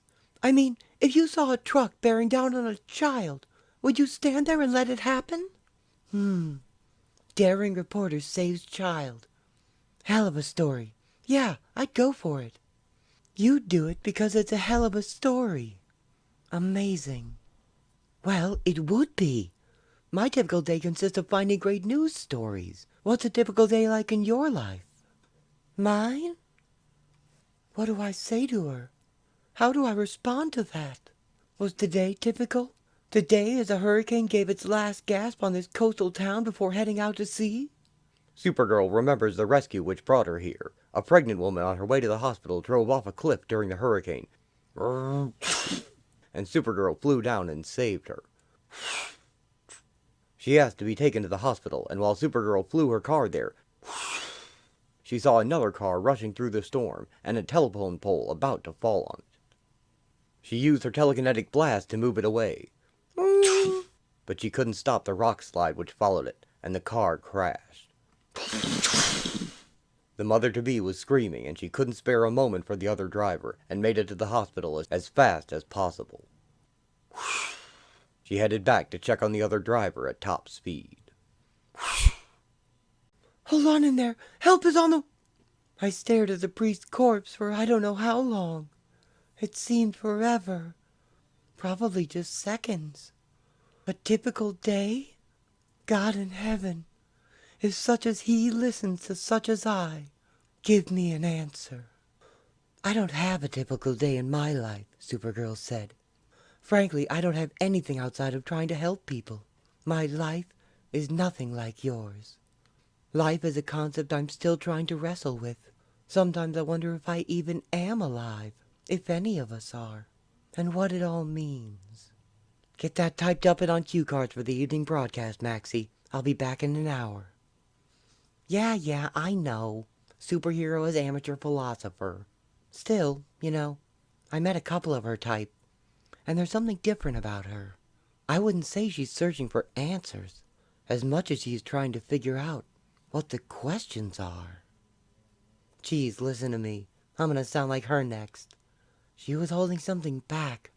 I'm sure of it. Might as well check on that woman she saved, the new mother, see if she's got any thoughts on Supergirl? The reporter finds Supergirl fast asleep in the mother's room and puts the covers over her. Huh, look at her, sleeping like a baby. This collected edition has chosen to print the covers without any title, number, or other insignia covering the art. It's not a common practice, and it indicates their pride in the artwork. Blood swirls into the drain of a shower, forming an S shape. I don't know which wound to clean first. Gashes all over. Legs, arms, forehead. And the soap stings like hot needles. A young brunette woman is cleaning her many wounds. And I'm not sure how I got this way. Who cut me up? Who did this to me? Who am I? God, if you're there, help me. How odd. The pain and the praying, both of them seem odd somehow. Maybe I'm an atheist or something, but who doesn't feel pain? Her friend enters her apartment carrying a box. Who the heck is that? No, wait. I know her. Her name's Maddie? Linda? Linda Danvers. That's it. Linda, you're alive! Everyone was saying you were dead. Everybody. Maddie hugs Linda. I can't believe it. Look at you. Everything you went through, and there's not a mark on you. Not a... What? She looks in the mirror. How's that possible? You've got to tell me everything that happened. Yuck! What's that? They always say eyes are the mirror of the soul. My eyes, I'm positive, they were brown. Maddie picks up the discarded proto-matter. Linda, what's this pink crapola clogging your drain? Linda, what am I, speaking in tongues here? I need answers. I was empty. Oh, well, that pretty much covers it. Honey, you were kidnapped. The papers talked about all kinds of things. Satanism and I don't know what. And the warehouse burned, and they found the charred remains of your ID. And, Linda, say something. Linda finds a hole in her jeans. I remember these jeans. Buzz, he burned a hole in them. He... Heard me, you creep! You did that on purpose! Everything's on purpose, love. There's no accidents. Yeah? How do you explain your parents making you? Fate, love. Fate. Linda storms off down the street. Creepola, creeping crud! I was angry, so angry, at him and myself equally, I think. And then the hands grabbed me, and I felt hot breath on my neck. She is yanked into a dark alley. Ah! And heard a laugh that sounded like a sucking chest wound. A man with a strange symbol on his forehead speaks to her. They said something. Can't remember. Don't want to remember. Just know that all I thought about was getting away. Linda shrugs out of her jacket and escapes the alley. A brief flash of pain, and then my legs were pumping. But at the far end of the street, I saw him. I saw Buzz. He didn't say or do anything. He just stood there and smiled, like I was his at any time. I ran, but I knew it wasn't over, that it was just starting. Linda, when I say something, that's your cue to talk, not zone out for 30 seconds. Linda, since when are your eyes blue? I was empty, and I needed to learn. What? Maddie? Yeah? I don't know what I'm talking about. Oh, thank God. I thought it was just me. And all those arguments we had, all the bad feeling, consider it forgotten, okay, Linda? That's easy enough. We gotta call your folks. Your mom's been nuts with worry, and your dad's practically vegged out. Out? Linda looks at the phone. And I remember. Out of control, young lady. You are completely out of control. Well, pardon me if I don't feel like turning control of my life over to an idiot like you. Linda's father glares at her, his fist raised in anger. I didn't flinch. I didn't even flinch as I waited for him to hammer me. After all, it's what you want, isn't it? Isn't it? No, it isn't. You know it.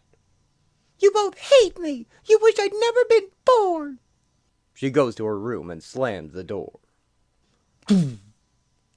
Linda. Linda? She has repeated the action in the present. Felt like I was suffocating, Had to get out. These memories flooding through me. It's like I'm seeing them through a fractured prism, distorted and oddly colored. I'm moving faster. But how can I possibly go fast enough to outrace myself? Linda flies down the street in a blur. Oh my God. The police try to talk down the jumper from a ledge with a bullhorn. Jump! Jump! Shut up, you! Mr. Loeb, think about what you're doing. No matter how bad things are, nothing is ever hopeless. Let's talk this over for... No more words. He steps out into empty air. I have no idea how much distance I've covered. Been running all over town, and my feet aren't even touching the ground. And then I spot an emergency. And as if I've done this 100 times, I save him. Linda leaps into the air and catches him. I save him. I've saved a life. And the emptiness, ever so slightly, ebbs. She sets him down and speeds away. Who was that? The Flash? No, it was an angel. Linda screeches to a halt. I'm not out of breath. I'm not tired. I'm not human. What am I? Yes, I realize now. That's the question. It's what was preying on my mind. Mind. She examines her hands in wonder, her shoes still smoking from the friction. I am human. That was the point. My name is Linda Danvers. I have parents who love or hate me, I think. A friend named Mattie Harcourt, I think. I have a life, so close I can taste it. The police try to clear the area by a destroyed building. Everybody just move along. There's nothing more to see here. Buzz speaks with a demonic entity in a dark alley. They'll be at this lot for days. We still want her. We must have her. She disrupted our entrance to this sphere. Do not fail us again. Save the threats for someone who'll be impressed, Lord Shaka. You'll have her in your claws. I promise you. I don't want your promises. I want blood. Some guy talking to himself. Cripes, this stuff always brings the nuts out from under their rocks. Linda goes to the town library seeking answers and runs into a young man there who aspires to be a reporter and who gathered information on her when she went missing. So you got amnesia? That's the deal? I don't think I do. I remember my name, pieces of my life, but it's like I'm seeing it from a distance. Like I'm really somebody else. She sees Clark in her mind. Don't say a word, May. Keep it to yourself. Understand? Don't say a word. Are you okay? You look like you saw a ghost. I'm fine. You were saying? Nothing. Can you help me fill in the blanks? Well, your name's Linda Danvers, so if that name tag's in your underwear, it's yours. You earn money from sculptures you sell at local craft fairs. Dropped out of college halfway. I couldn't find out why. And according to your mom, the only thing that had any real meaning in your life was Supergirl. Supergirl? Supergirl remembers visiting Linda's parents after her disappearance. Supergirl? Oh, I'm sorry. I was just admiring this statue Linda made. It's lovely. Linda thinks you're wonderful. She said she could relate to you. The way you used your power to do the best job you could. Heck, even no offense, your poor taste in men. No offense taken, Miss Danvers. I hear that a lot. So, understand, when I did the TV appeal, asking for your help, well, I'm a spiritual woman, Supergirl. Things happen for a reason. And God meant for you to... You're making a fool of yourself, Sylvia. Fred, you promised. For crying out loud, Sylvia, you're talking spirituality to someone who's not even human, right? What are you, an alien? A clone? Some shape-changing soulless blob of protoplasm? Mr. Danvers, you know nothing about me. I'm here to help, so please stop trying to hurt me. I'm sorry. Linda's father breaks down and clings to Supergirl. Please, please, don't let them kill her. I won't. I swear. I'm sorry, Cutter. My head was in the clouds. What were you saying? I was saying that according to your parents, Supergirl pitched in looking for you. See, there was this bizarre cult operating here in Leesburg. Police hadn't been able to nail them, but it was believed they were already responsible for several deaths, including some grisly beheadings. You were believed to be their latest victim when your beat-up van was found in the woods, the cult symbol scribbled all over it. A couple of days later, there's a big fire in a warehouse. They find French-fried cultists, Supergirl's costume, and no you. Police have her outfit. There's a press conference in half an hour. Hey, what's wrong? Get away! Is it the flame from the lighter? That spook you? I said get away! Linda shoves him and his chair rolls into a desk. Wah! Wah! Cutter, what the heck are you doing? I finally met her, Bonnie. A girl who will scare my mom. I'm getting the wedding invites printed up this afternoon. He runs out onto the street, calling my name. He looks around. Linda hides on a high ledge. Doesn't look up. But I look inward. I see her. I see Supergirl in pitched battle. More than see. I can feel the heat, intense and rippling. Supergirl throws around the cultist while a demon watches through a flaming portal. Somewhere there's the stench of burning human flesh threatening to turn my stomach. And there's something else. Something feral, just beyond my consciousness. A spell. They're trying to release something. There's flame. Everywhere there's flame. And I'm screaming at myself. Linda, on fire, screams next to Buzz. I deflect another blast, staggering beneath it. My psychokinetic shield's barely protecting me. And I see myself across the way. And, God, I can feel the dagger slice through my gut. Buzz slashes Linda open with a knife. I'm dying. Alive and dying. Buzz throws the knife toward a pair of monstrous hands in the fire. A PK blast shatters the blood-tinted knife, thwarting the spell. The creature roars, a screech like a million discordant violins. The portal begins to close. The air tears at me, and I am a simulation of life, feeling no pain. And I am all too mortal. My lungs burning, my mind numbing from agony. Supergirl kneels over Linda's flaming form. Screwed up everything. Not fair. Not ready to die. All the people I've known, loved. Supergirl sees the faces of Ma and Pa Kent and Clark and Lex. They hurtle through my mind, and they all say, "Accept it. You did your best. You can do no more." But they don't know me. None of them do. Don't know my emptiness. I've had human sensibilities layered onto me, like a brightly painted statue. But that's all I am. For I have looked into my eyes, and I've finally realized I've never seen anything looking back. Supergirl takes Linda's hand as she transforms into her protomatter state and merges her body with Linda's. Back in the present, Linda lies curled into a ball. Ladies and gentlemen of the press, I regret we've no update on Supergirl's whereabouts.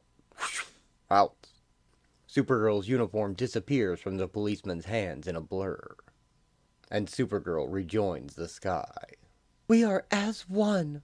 My morphing body somehow joined with that of Linda Danvers. I've given her life, And she has given me hope. And may God have mercy on my soul. Supergirl, Body and Soul. Cat's Paw. Linda and Buzz remove each other's clothes in the woods in a photograph. I remember the moment as from a distance. I think of it now, and it appalls me. But at the same time, my skin tingles with ghostly sensations of passion. Separating my memories, my personality from Linda Danvers. It's like trying to separate yolk from egg white in an omelet. My protomatter bonded with her dying body. It didn't keep her alive, but it gave me her life.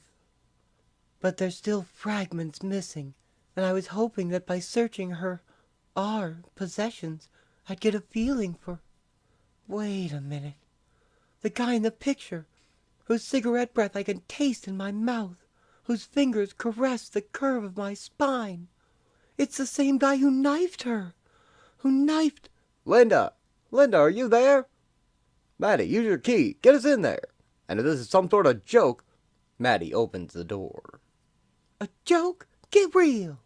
Linda, it's Dad. Mom and Dad. A door slams shut. What's that noise? From the closet? Fred, call the police. It could be one of those cultists. If it is, I want to wring his neck personally. Fred opens it, and Linda stands in the closet wearing a robe over her costume. Dad? Mom? Hi. Linda, baby, darling, this is a gift from God. Supergirl said she'd save you. I was so rude to her, but she did it. Yeah, Supergirl did. Oh, costume sticking out. But why were you in the closet? I heard a noise at the door and it kind of spooked me. With what you've been through, I can't say I'm surprised. We thought you'd been killed. Give me 5 minutes to change and then we'll get caught up. No rush, honey. Now that we have you back, I want to spend all the time in the world together. Mwah! Kiss, kiss. Her parents leave. Sheesh. I thought when I morphed into Linda's form, the costume would change with me. But it didn't. I've got some major kinks to work out with this situation. I can't morph clothes. I merged with a murder victim, and now I've got parents. Definitely new territory. After Linda has dressed, she meets with her parents, who are concerned about her lack of memories concerning her disappearance and insist she see a doctor. Suddenly, Linda sees a large demonic hand reaching for her. Honey, something wrong? Don't you see it? How can you not see it? The demon is ephemeral and the hand passes through her. Fred, you're right. She's obviously hallucinating about something. I'll get her bundled up. You get the car started. Though it is not fully real, it seems, the large horned demon and his world look very real to Supergirl. Damn you, Buzz. What are you playing at? I remain outside your plane. You said her blood was the final ingredient needed to help me traverse the distance. You said... I know what I said. She was the right person, but at the wrong time. Unexpected metahuman interference. Walking a chaos line is a delicate balance, Jacket. Not even I see all the threads until they're woven. I'm tired of your... Wait, did you hear that? They draw closer. I must hide. Hurry, blast you! Hurry! Soon at the hospital, Linda is examined and the doctor speaks with Maddie and her parents. And you are, miss? Maddie's an old friend of the family, Doctor. She's helped mediate a few disputes in the past. She's kind of our good luck charm. You can speak in front of her. So, is Linda all right? Aside from the change in eye color, which can be ascribed to stress, she's perfect.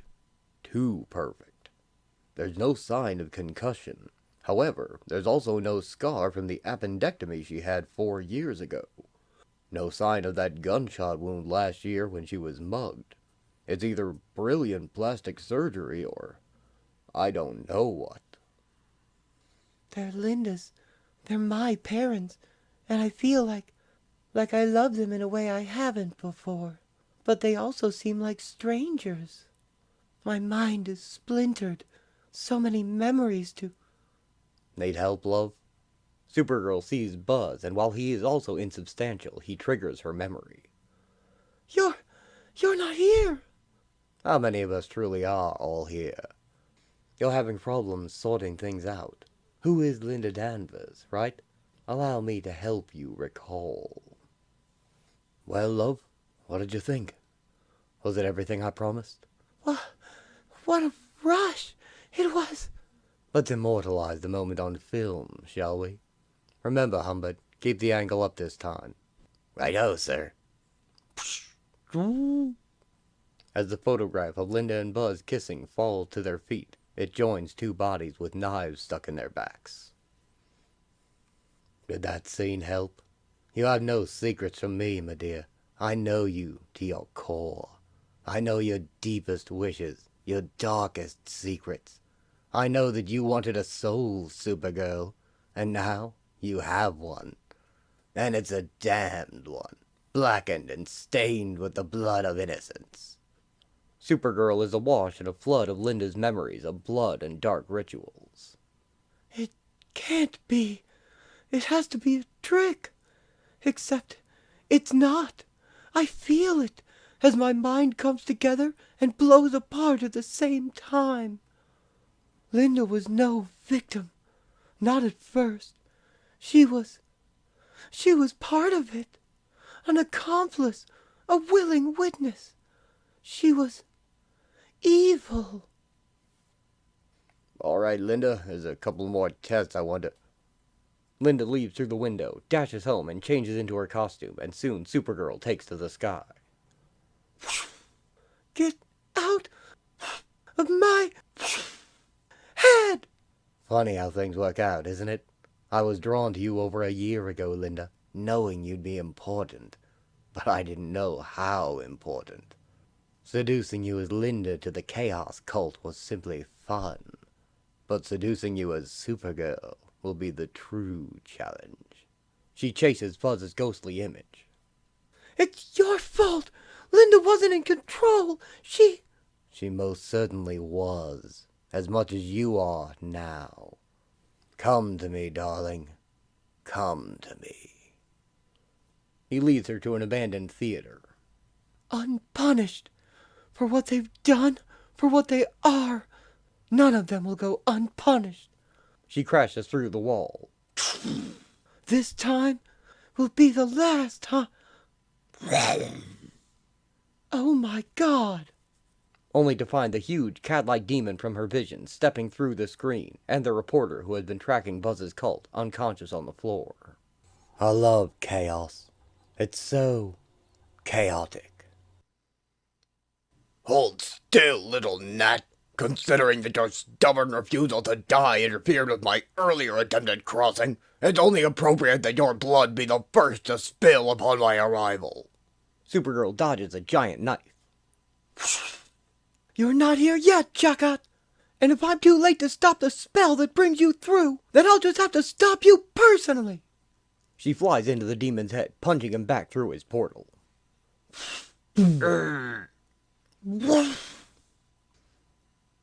Space seems to implode around me, and just like that, I'm in another realm. A realm that stinks of distant burning meat. Jagat picks Supergirl up in his jaws. And then suddenly I'm airborne, but not under my own power. He shakes me like a cat worrying a mouse. A Psyblast pries his mouth open. But he seems only momentarily phased.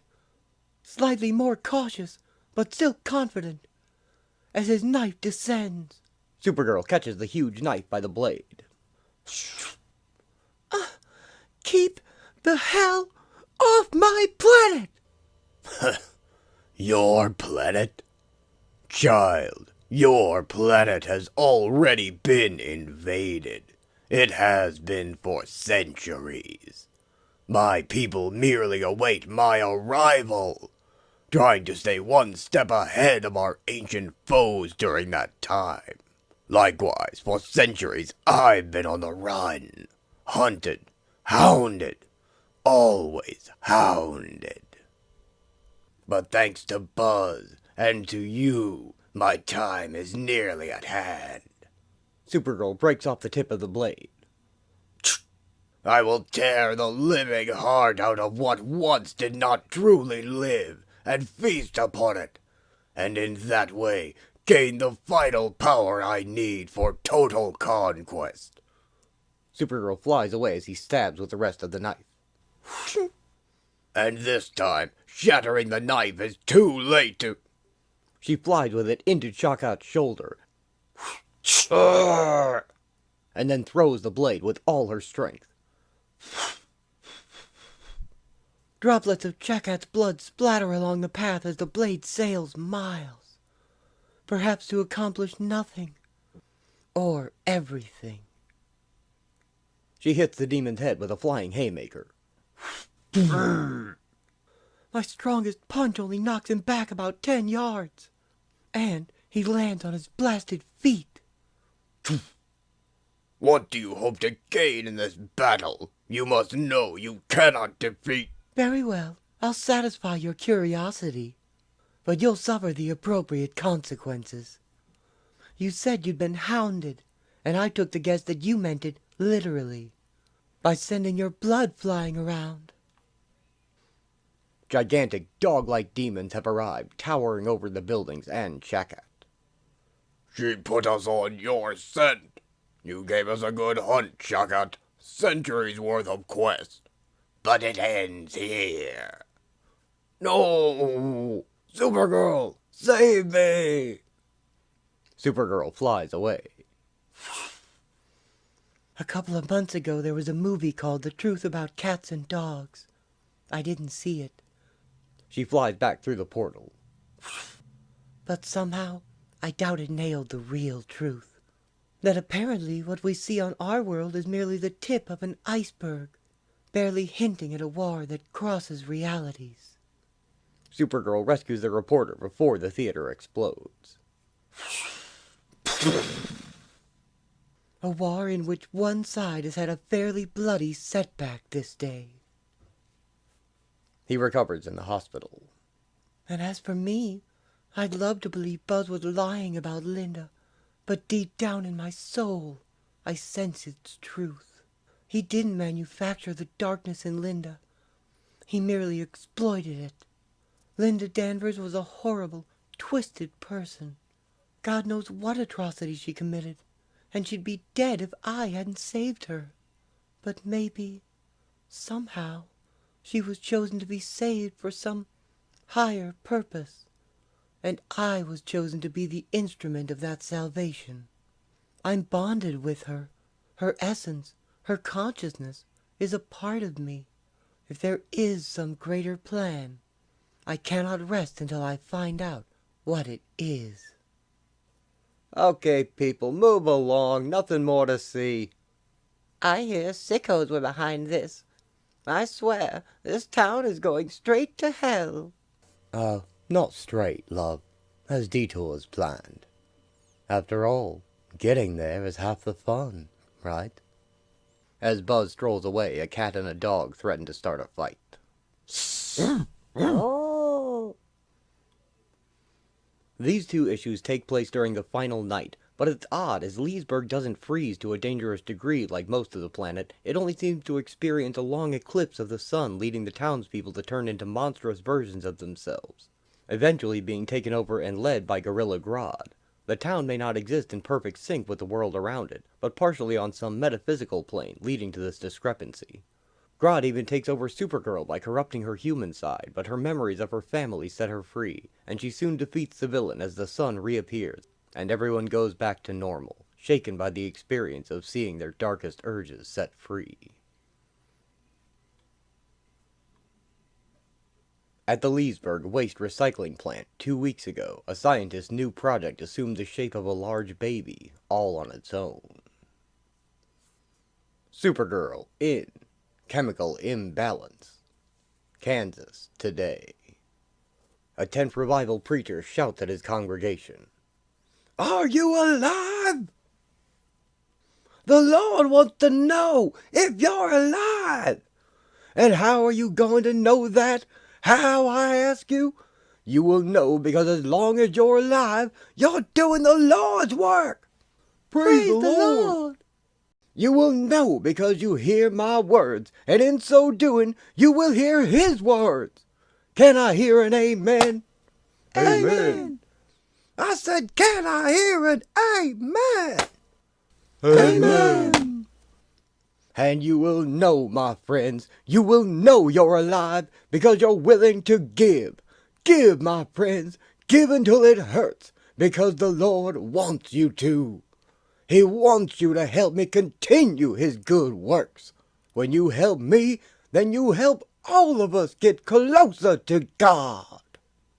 Supergirl watches as a collection plate is passed. These people scraping a few dollars together to buy into his barnstorming rhetoric, while he sports expensive jewelry. He wants to be closer to God.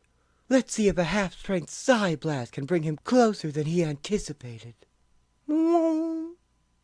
The preacher is thrown into the air and held against the side of the tent by Supergirl's psychokinetic force. Ah! I've gotten much more skilled with my psi blast. Luckily for the preacher, otherwise I'd have pulped him. For someone with implicit faith, he got rather pasty-faced rather quickly. I hope his whimpering makes an impression on... May, let him down, now! Nuts. He falls to the ground. What? There, that should teach him a lesson. Hallelujah! It's a miracle! A blessed miracle right before your eyes! The good Lord has supported me, just as he wants you to! Bear witness and give, my friends! Give from the depths of your souls! Supergirl is shocked as the donations resume in earnest. Nobody wants to talk about the eclipse madness as people resume their normal lives. However, at the Leesburg waste recycling plant, something abnormal is happening. All right, Denton, what's so all-fired important? It's our, waste purifier, Dr. Sabo. As you can see, it has continued to grow, roughly taking the shape of a giant humanoid. We've determined that this is Chemo, the creature that once almost destroyed Metropolis. If that's the case, we have to contact Washington at once. I beg to differ, Doctor. Chemo is regenerated from waters found on Leesburg municipal property. He is ours. I'm sure I don't have to spell out to you the value of a creature who can spontaneously transmute elements. Besides, Chemo at this time lies dormant, his chemical makeup inert. He is a monster, no more. Chemo's finger begins to twitch. Why did you bring me to that meeting, Pa? Well, when you got here, you were talking about souls and God and so much religious stuff. I thought you were going a little over the top. So I thought you'd appreciate someone way over the top. If you ask me, that's not religion so much as a circus. Still, May, you shouldn't have done what you did. I know. It backfired something fierce. But he just, got to me with that stuff about being alive. He just used it to make money, but it's, a serious subject to me. Is that why you've been asking us about God and souls and such? Did that sun business cause this? Or is that something else? It's... How do I tell them? How do I tell them about my merging with Linda Danvers? How do I tell these two, who almost raised me on their own, who still call me May, about my other life, my other parents? It's fine, really. I'm sorry if I made this visit, too heavy or anything. I better get going. You sure there's nothing we can do? I'll be fine. Just got some stuff I have to, work out on my own. But thanks for everything. Mwah! Love you. Bye. Supergirl flies away from the Kent farm. Say, Martha, since when did May start saying, you know? The girl's changed, Jonathan, no question. But the biggest change I see is that she clearly wants privacy, and I think we have to respect that. You know? As Chemo awakens, he has dim memories of his last battle. Are they here? No. No, they're gone. Just images. Fleeting. Forgotten. Part of the mix. He stands up and begins to move. Denton, what have you done? Nothing, I swear. It's... Good God, get out! Move! Chemo is gigantic, 3 stories high, as he begins to wander through the town, smashing through buildings. Maddie barely drives away from the monster just as he notices her. Linda skateboards down the street. The Reverend Varvo looks a little down today as I cruise past.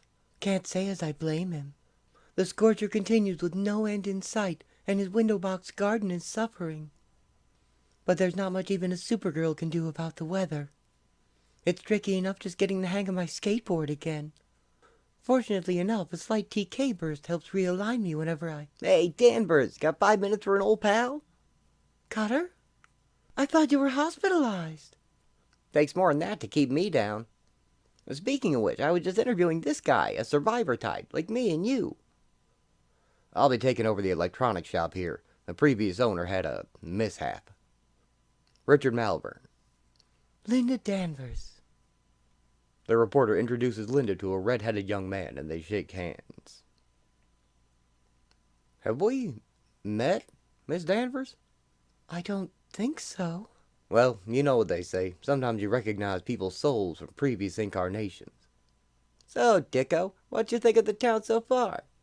Well, it seems kind of nice. Although, frankly, it's been getting a bit of a reputation. Mr. Cutter here says lately it's like the X-Files in these parts. Oh, I don't know about that. Sure, there's problems. But there's nothing happening in Leesburg that you wouldn't find in your average, typical, small, bizarro town. Chemo steps into view, holding Maddie in his huge hand. Ah! You're just standing there, snapping pictures? You get used to it around here. Let's take a hint from Miss Danvers. She lit out of here like a jet. Rabbit? Supergirl speeds past the guys in a whoosh of air. Ha! I knew she'd show up! I hear Maddie screaming nearly incoherent curses. I can't exactly blame her. His name's Chemo. Superman mentioned him, plus Lex Luthor had a dossier on him. At least, he called it a dossier. Now I think it was more of a wish list. She dodges as Chemo sprays acid at her. The acid lands on a car, melting it. Yep, his acid spitting is pretty much as was described. But curiously, the chemicals inside him never seem acidic on their own. Which makes taking him down fairly easy, based on what I've read. All I have to do is puncture him. His insides spill out, and that's it for Chemo. And these weird regulator tubes should do the job. Supergirl lands on Chemo and pulls the tube free. Huh? Hey! I pulled the tube loose, but his body's sealing up around. Stop it! Knock it off! Supergirl is soon sucked inside him. Oh, hell. Don't panic. Don't panic. Ignore the burning in your lungs. This isn't hopeless. People on the street flee from the monster in terror. Ah! TK blast. Give it all you've got. Nothing. Not making a dent. New skin. Some sort of unbreakable. Air. Right outside. Maddie, her eyes frantic. Think of something. Come on, Linda. You can do it. You can... Are you alive? Yes, I am. You are different from the others. They all mix, combine into 2 types, human-machine. metal machine. But yes, you are different, and I am different. Maybe we are alike in our difference. Am I like you? Am I alive? No, you're just a collection of chemicals. So are humans. No, they're more than that. They don't have to ask if they're alive. They know. But I want to be alive. To be like. Like me? Yes. But that will never happen. You're a freak accident. You'll never be any more than you are right now. Please, this can't be all there is. I'm sorry. And it screams. In my heart, my head, my soul, it screams. Moo! Supergirl erupts from chemo as he bursts open. Oh, God! Go loose. Don't be tense. Don't be tense! She catches Maddie as she falls from his hand. I feel something rush past me. Something like a great rushing of wings that chills me. And I watch in astonishment as Chemo hurtles upward. Whether of his own volition or drawn by another force, I can't tell. A tornado of chemicals whirls up from the shattered shell of Chemo, becoming a cloud once high in the air. And as I observe it happen, one aching truth hangs over me. I lied. I lied to a creature in need. The cloud becomes a gentle rain. Is this from that monster? Is this acid rain or something? No, it's purified somehow. Perfectly good rainwater. And the people of Leesburg emerge, the danger past, and a much-needed rain bathing them, caressing them like tears from God, giving them hope. Linda's dad, injured during the eclipse, recovers in the hospital.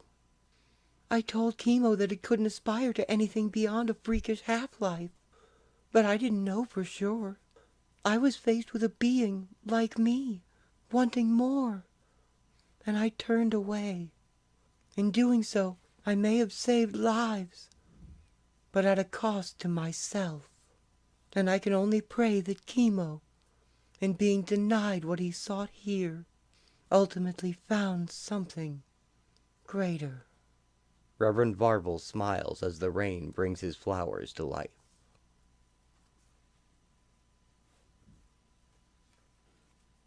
Trust Fund. Rampage, the monstrous yellow form of Dr. Kitty Faulkner of Star Labs, falls off a bridge entangled with Supergirl. Rampage leaves her in the water and resumes chasing a woman in a car.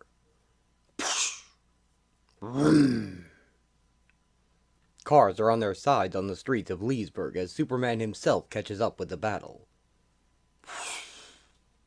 Meanwhile, Buzz watches as Richard Malvern is dealing with a painful condition. And the story goes back to when this all began, earlier today.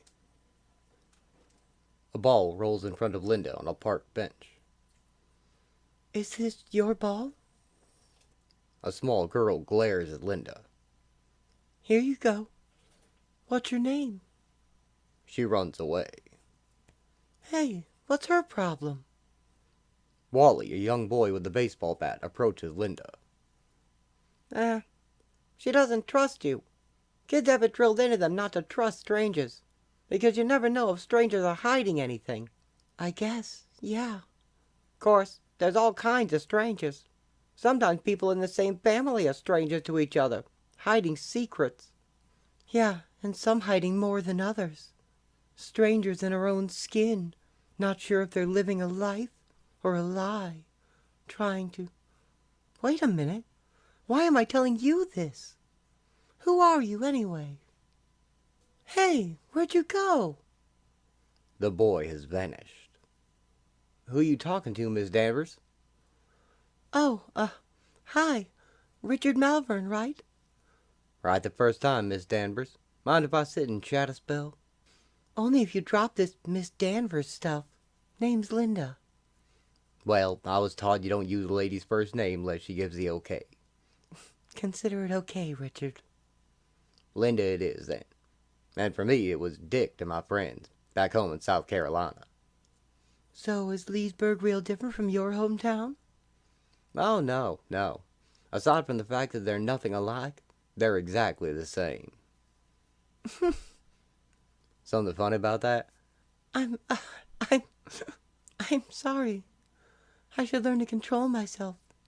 Control can be good, but it's got its downside, too. My dad was into controlling everything he could. He weren't a bad guy. Just kept saying he wanted us to be the best we could. And what's wrong with that? Well, that weren't really it. What he really wanted was for us to be the best he could be if he was us. He wouldn't let go of anything. Cost him his wife, family, everything. Fact is, some of the worst people have the best intentions. Hell, millions of people have died in the name of God. Dick throws the ball back to the girl. And who could have better intentions than God? Who indeed? Dr. Kitty Faulkner is told she's under investigation for embezzling funds from Star Labs. She figures out it could only have been her protege, and she readily admits that Kitty should never have trusted her, and says she'll go down for the crime as she walks out. Soon, Rampage begins chasing her car.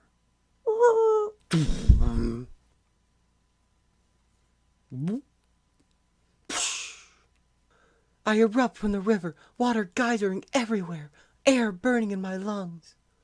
How long was I out? How many seconds? Minutes? And have I been out too long to save that woman? That monster woman chasing her. I know her. Her name is... Rampage! But I thought she was one of the good guys. A friend of... Superman! Rampage stops when she sees Superman in the sky. That's enough, Rampage. I've cleaned up after your mess thus far, but I'm not going to tolerate any more of this. He grabs her arm. I know what's going on with Star, Kitty. I know what they're accusing you of. But you've got to get a hold of yourself. A situation like this doesn't call for berserker rage. It requires... Superman is punched across town and slams into a supermarket sign. Ugh. Subtlety. Rampage catches the car and dumps her protege out. Then tosses the car away. She turns to the frightened woman. Supergirl hits Rampage with a TK blast and flies in, ramming into her back. The rampage is over, Rampage. It ends here. Rampage backhands her away. No, it's never going to end. Not as long as there are gullible fools like Kitty Faulkner to believe in people, and slimeballs like Christine Bruckner to take advantage of them. Trust, faith, and promises, from contracts to wedding vows. It's all garbage. Kitty raises her hands to smash Christine, but Superman grabs her wrists. For personal reasons, I certainly hope you're wrong about that. She betrayed me, used me. Do you have any idea how I feel? Yes, but you can't just... I mean, I can understand, but... Okay, Rampage, you win. She's all yours. Superman releases her. What? We can't bodyguard her forever. Sooner or later, you'll get her. Might as well be sooner. Are you crazy? No, I'm merciful. This will spare Miss Bruckner weeks, months of agonizing anticipation. It's a trick. You'll... Do what you feel is right, Kitty. Rampage raises her fists again.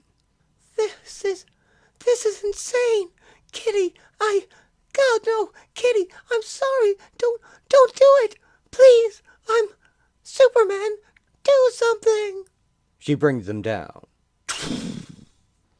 smashing them into the pavement around Christine. I did do something, Miss Bruckner.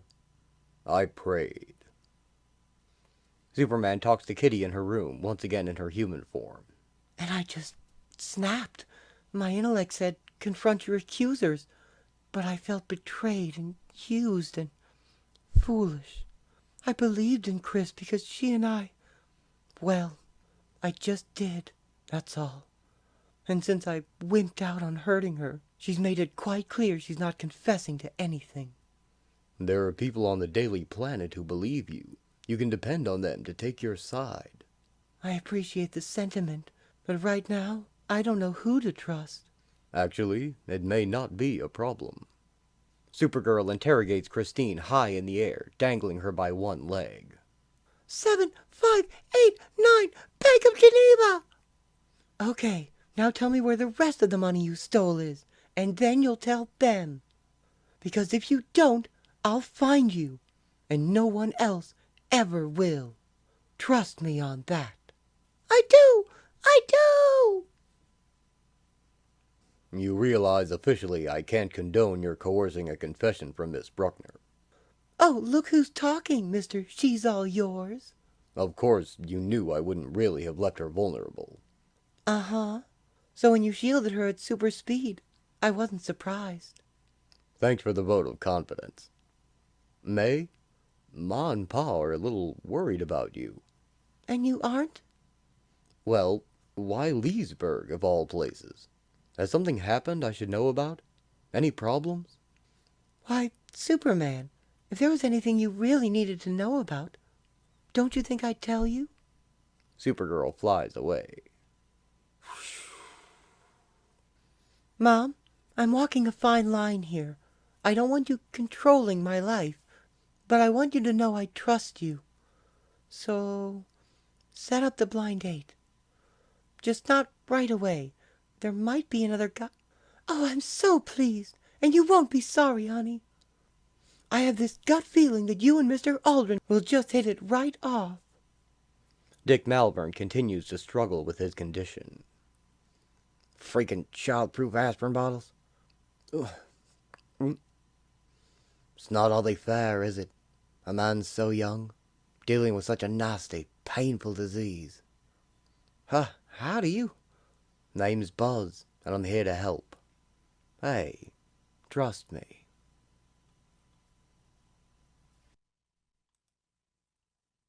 Art history.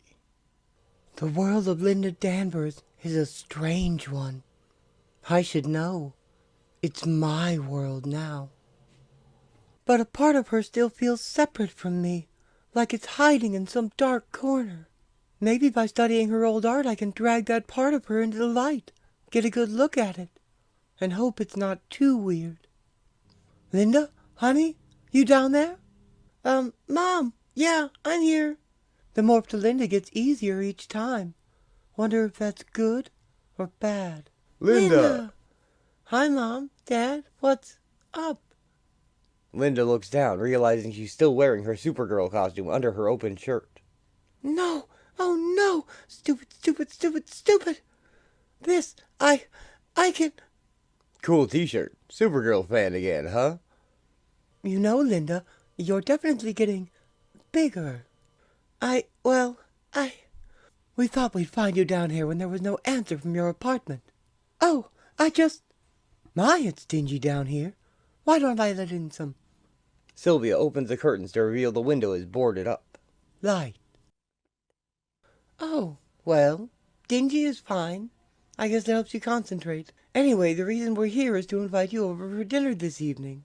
Mom, no blind dates or anything, I promise. Let me... Here it is. Fred finds a statue of an angel. I was wondering what happened to this. Hey, Linda, bring back any memories? Oh, yes. Supergirl lives through Linda's memories of before she met Buzz and became corrupted. She wins first place for the angel statue, and Reverend Meek's wife praises her for her talent. Linda witnesses the Reverend Meek beating his wife, who later leaves him for another man, earning him the sympathy of their community. Linda then also witnesses the Reverend moving out a rolled-up carpet marked with blood and cloth from his wife's dress. Her preconceptions of the world and what good means are deeply shaken. Seems like ages ago, doesn't it? What? This. We were so proud. Your mother especially. Oh, that. So, can we expect you tonight? Yeah, sure. But is it okay if I don't come alone? There's this guy I met and... Of course. It's about time you started dating again instead of hanging out with those weirdos you used to. He's not one of those weirdos, is he? No, Dad. And it's not exactly dating either. Well, I don't know. It was just supposed to be the three of us. Oh, come on, Sylvia. You're just miffed because you won't be bringing that Aldrin guy you're always raving about. Bring who you want. We'll see you around 7. The Danverses leave. I'm almost relieved to get out of Linda's skin as I switch back to Supergirl. Except I feel myself still in her skin, even more than before. I had thought I could redeem a life gone wrong, bring light to a darkened soul, and benefit us both. But perhaps that's arrogant, as if I'm so perfect that making Linda more like me automatically brings her soul closer to heaven. Instead, we might both be dragged, kicking and screaming, in the other direction. Linda told no one what she saw, I guess because Meek had been so revered by her. Or maybe someone kept her silent. Not her parents. Certainly not Maddie. Oh, God. Of course. Supergirl finds a statue of Buzz, unlocking more of Linda's memories. Oh, come on, Linda. You can't sit over here on your own. I'm okay, really. I can hear the Reverend fine. A little too well, actually. Linda's friends leave her alone under a tree. Just listen to that pile of dribble. Buzz speaks to her from in the tree. The hypocrisy of it. Churches through the centuries have robbed, persecuted, tortured, and murdered their way across the world, stopping only to collect valuables and play politics. And they stand up and tell us to do what they say, or we're evil, and God's gonna have our guts for goddess. Who are... He jumps down. Then when someone like you or I discovers the truth, some dirty little secret, what can we do? Hey? Nothing. I mean, who'd believe us? If enough people knew, then... The greatest abomination committed by man was performed in the name of God, egged on by pompous boors like the Reverend Bleak and their promises of eternal salvation. What a deal! It's Meek, and even if he is well, people should still believe in...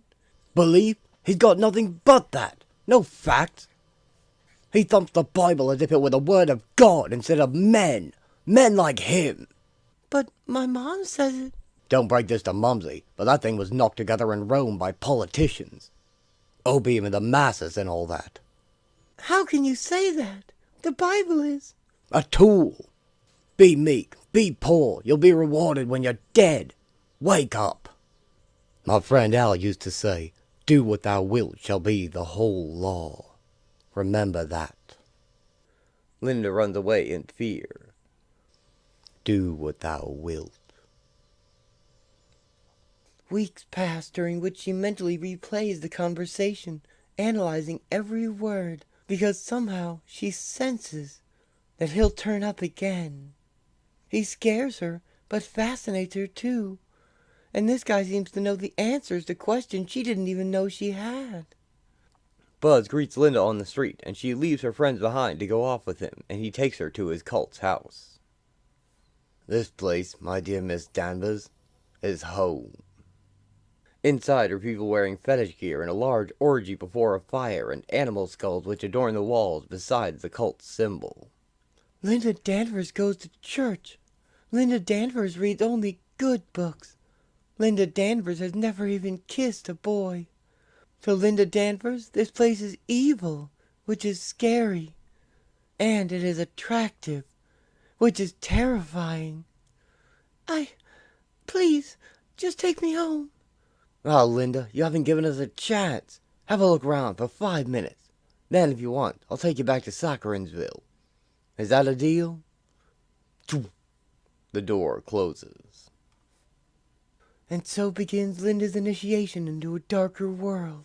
A world which grows darker still as the years pass, as new secrets were revealed, Gradually the macabre becomes commonplace. And the horrific? Well, that was a laugh. Linda attends a gathering in the woods with Buzz and his friends, where he informs Linda he saw Reverend Meek today acting innocent while continuing to influence people, and it sets her off. Linda begins ranting about how someone should kill him, and Buzz innocently asks her who that should be. Oh, Linda, you never stood a chance. Supergirl throws the Buzz statue out the window and into a tree. I just wish she'd give him a chance. He's such a nice young man. The days of Linda listening to us are long gone, Sylvia. At least she's coming. It wasn't all that long ago that she was lost to us. I know. But God brought her back to us to guide her. And I, for one, will not neglect my duty. Yes, dear. The sunlight reminds me how cold it is down here. Maybe it's time to leave before I find something that really... A shaft of light from the statue hole shines on a horrific statue of beings writhing in pain. What is that? More memories, coming involuntarily now. What surprise? Ah, here it is. A van pulls up in the woods and cultists get out with two people with bagged heads and a small trunk. Events unfold and Linda's confusion gives way to horror. The bags are removed. Meek, and a woman I don't know, though Linda does. Her hatred burns like fire.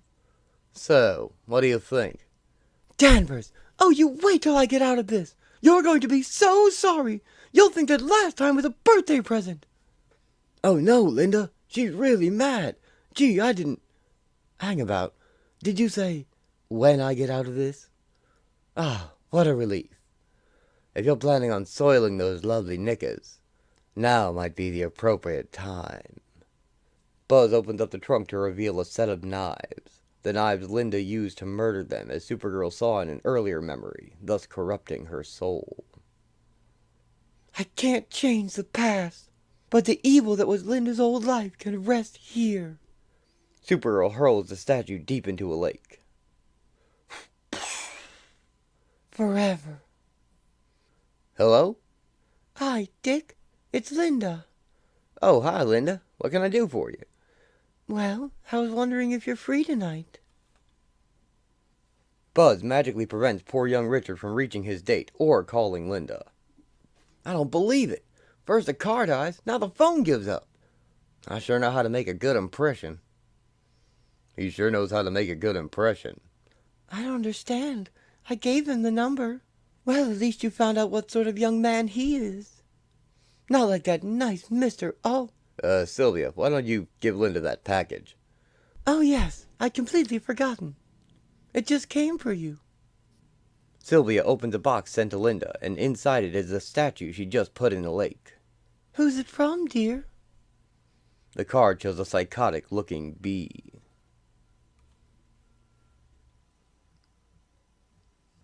It's tonight? The blind date is tonight? Oh, Ma, how could you just spring it on me? It was somewhat last minute, Linda. Mr. Aldrin had a hole in his schedule. Besides, and please don't take offense. Oh, how could I ever? But I'll bet that Mr. Aldrin is responsible enough not to leave us hanging. Ma, I told you. Dick had car trouble the other day. A responsible person would have checked to make sure his car was working before he got stuck. Your mom's right. 98% of breakdowns can be avoided with routine maintenance. Dad, it drives me nuts when you make up statistics. Ding dong. Linda, could you? Yeah, sure. Might as well be graceful about this. And besides, Mom is good people. How bad can this guy be?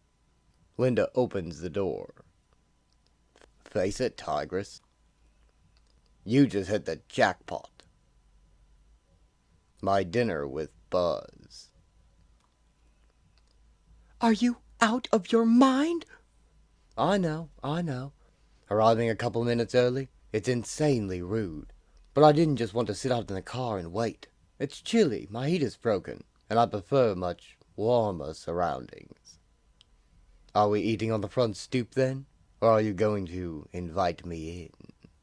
Drop dead! There is no way you are dragging my parents into the middle of this. Buzz, you made it. And on time, too. Nice to know some people are punctual. A night of hobnobbing with you, Miss Danvers? What kind of beast would I be if I were late? Now how many times do I have to tell you? It's Sylvia. Fred, company's here. Linda slams the door. I'll kill him. He's a soulless monster. Every second that I don't take him down is another second Mom and Dad are in jeopardy. But what if he wants me to attack? Blast him. I don't know what move to make. Mom, don't open it! What? What? That cake box! He brought it! Don't open it! Why not? Linda dashes and grabs Buzz's box from her mother to open it herself. Oh my! Linda, what's gotten into you? Mom, you don't understand. It could be, fattening. Maybe. Flan. It's a sort of pudding thing. You obviously piqued Linda's interest, Buzz. Linda, it's not like I was going to eat it now. I was just curious. Well, perhaps Linda was thinking about what curiosity did to the cat. In any event, there's my contribution to this evening. Flan. It looks very good. It's flantastic. Oh, Buzz, you're terrible. Actually, Mom, he's positively evil. Linda's right, Mum. 6 kinds of pure demonic intent. That's me. Unlike Linda, of course. She's just a Supergirl. Well, if the evil demon and the Supergirl would care to join us, dinner is now being served. Buzz takes Linda's hand. You're lucky I don't crush your fingers. You're lucky you don't crush my fingers. Leave you with a bit of explaining to do. They all join Fred at the table. Isn't that cute, Fred? They're already whispering to each other, sharing secrets. Let's not overdo it, okay, Sylvia? Please excuse my wife, Buzz. She sees romance everywhere. Well, I guess that's why we get along, Fred. I'm the same way. How about you, Linda? Linda glowers at Buzz. We say, save the planet, as if we matter to the planet. We do everything we can to build ourselves up. The higher we climb, the further we think we can run from our basically silly nature. It's really just an extension of the frozen snowball theory. 3 billion years from now, the Earth will be a frozen snowball. So what does it matter what we do? That's pretty damned fatalistic, Buzz.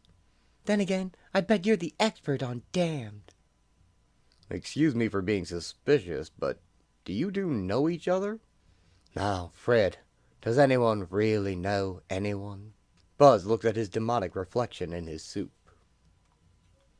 After the soup, Fred tells a story in the living room. So the building's burning around me. I got a screaming kid slung over my shoulder, facing a drug-crazed junkie who wants to cut me. If the roof hadn't caved in on the junkie, that would have been all she wrote. And they gave you this citation for bravery. Yeah, well, I was doing the job. Were you scared? Of course. I was afraid I'd cash it in. No one wants to die. Wouldn't have been bravery if you hadn't been scared. Just stupidity. And what scares you, Linda, if I may ask? My family in danger. Mom, Dad, anything that might harm them scares me. But you probably knew that. What scares you, Buzz? You strike me as someone who's seen a lot of scary stuff. I've been around a bit, yes. But you couldn't begin to imagine what I've seen. I've seen the bodies of pious women and children pulled out of churches, destroyed by earthquakes, crushed while praying for the Lord's mercy. I've seen victims of violence writhing in the throes of damnation because they falsely blamed themselves for their misfortunes. I've seen people eviscerated, beheaded, crippled, and crucified. I've frozen to death, and boiled to death. My body's been racked with disease, my soul blackened with corruption, and various violent demises played and replayed infinite times. What scares me, Linda?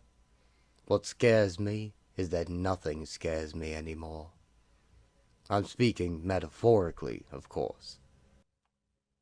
Where did you find this guy? He's creepy. Fred, don't you get it? He's a student of human behavior. He says outrageous things to see people's reactions. Linda will warm to him. You'll see. Linda finds a moment alone with Buzz. Get out! Now! Before we've even gotten to the flan? What an absurd... Cut the crap! She turns to Supergirl and slams his head on a desk. Boom! Enough! You hear? Enough! You're a murderer! A monster! I should pulp you here and now! Have fun explaining my mush remains. Maybe I don't care. If you didn't, you'd have done it by now. And you would have told your parents about your little reanimation stunt on their darling daughter by now. That's your problem, Linda. You care too much. Kill me. Go ahead. You know you want to. That's the difference between us, Linda. I know what I am and embrace it. You know what you aren't and reject it. Stop talking like a fortune cookie. Who are you? What are you? Fred opens the door, hiding Linda behind it. Dinner, you two. Sounds spiffy, Fred. Where's Linda? Around, I'm sure. After he's left. I really hate you. Good. Hate is better than love. Lovers can betray you. With enemies, you know where you stand. All right. Shirley MacLaine. Ah, please. Too easy. She was in Postcards from the Edge with Meryl Streep, and Meryl Streep was in The River Wild with Kevin Bacon. So you can't really connect any actor to Kevin Bacon in 6 steps or less?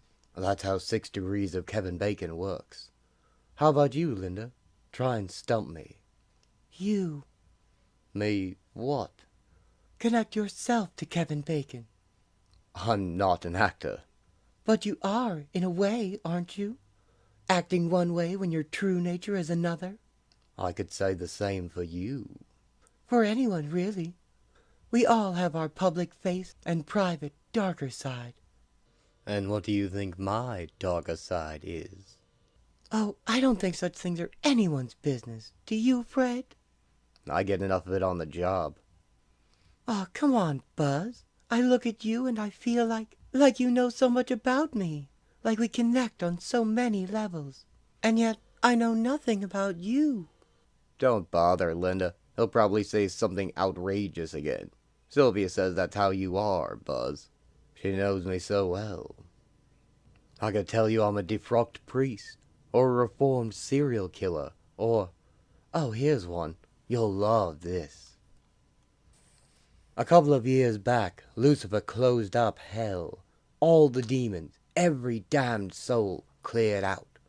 Most of them, the dummies, went to Earth, since that's where Lucifer went. But a handful trod the universe, and one became a businessman. He became an agent of chaos.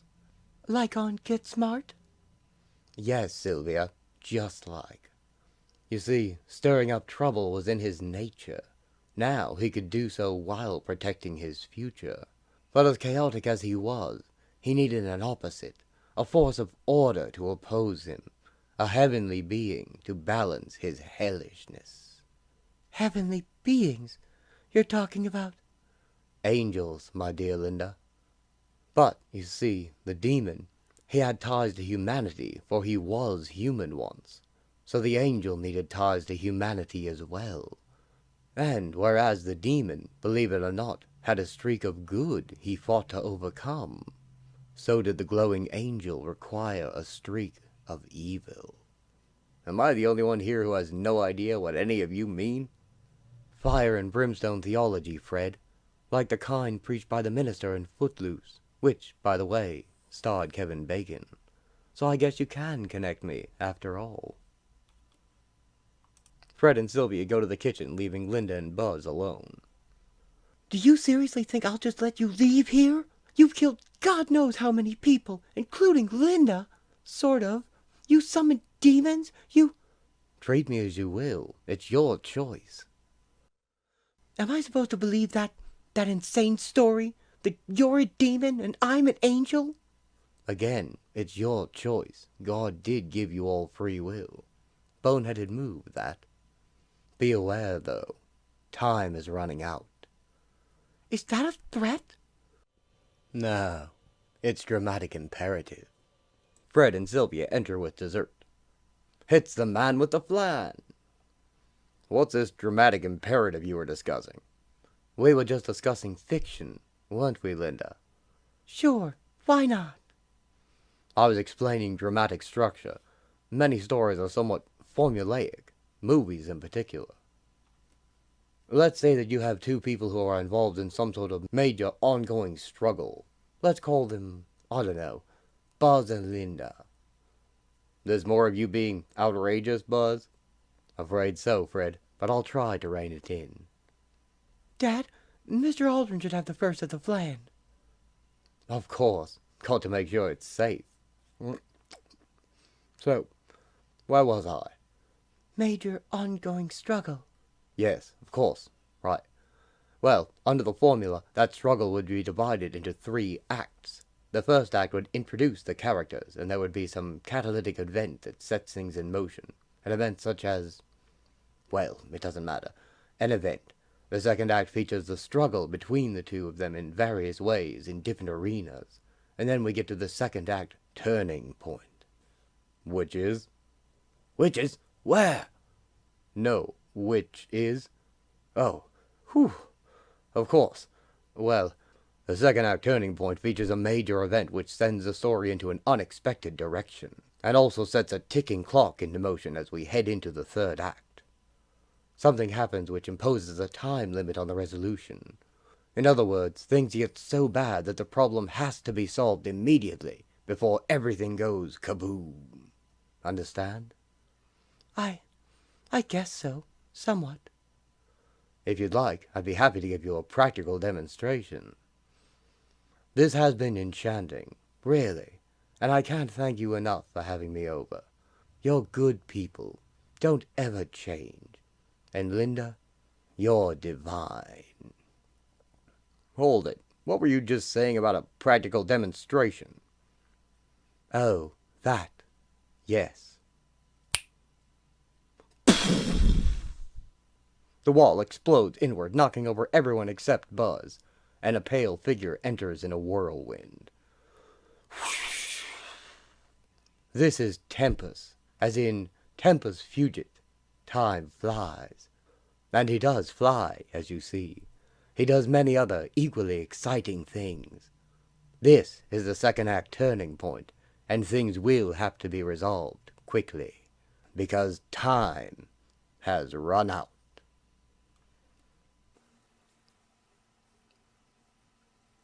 Wally, you seem a little distracted tonight. It's nothing, Grams. Oh, I have to go out after dinner, okay, Grams? A friend needs me. What friend, Wally? Or are you going to be mysterious again? Well, I do like to move in mysterious ways. So, is it okay? Well, then, I guess it's okay. Don't stay out too late, though. Thanks, Gramps. Wally runs off with his baseball bat. Should we be worried that Wally is so peculiar? Worried? Why, I'm thrilled he has any friends. Tempus Fugit. This is my fault. All my fault. I sat here, hesitating to make a move, as Buzz sat not 5 feet away, eating dinner, calm as you please. And I was afraid of blowing my identity. I should have ripped him to shreds, and Mom and Dad had paid for my mistake. Linda dodges Tempus's blade as it swipes past her face. Whoosh. Time always flies, Linda, and fatally so. It cuts down young and old, uncaring. Show her, Tempus. Tempus looks familiar. No time to think about it. A side blast should take care of him while I see to... Tempus flies back out the hole he came in through. Gone! But I hear him in my head, saying, The time has come, Linda. Come for you, your friends, for all of Leesburg. You, me, and Tempus in one final dance. Fred gets up. Dad! Dad, you okay? I'm fine. I'll get 911 on the phone. You see to your mother. What happened? Buzz? Who? He's a bad man, Mom. One of the worst. I don't understand. I'm usually such a good judge of people. How could I have been so wrong? Ambulance is on the way. Dad, I'm going after Buzz. After him? What are you? I can't let him get away, and you're not in shape to run after him. Linda, the man's nuts. You can't nab him on your own. I swear, I won't. I'll just follow him. And the second I see a cop or Supergirl, I'll point him out and let them do the rest. He and that other lunatic wrecked a house. I can't. You can't let the bad guys get away. Wonder who you got that from. For God's sake, be careful. I love you. He hugs her. I love you too, Daddy. All right, they're squared away, and help should be here soon. But Tempest and Buzz may be miles away from here by... Suddenly, the house explodes in a huge fireball.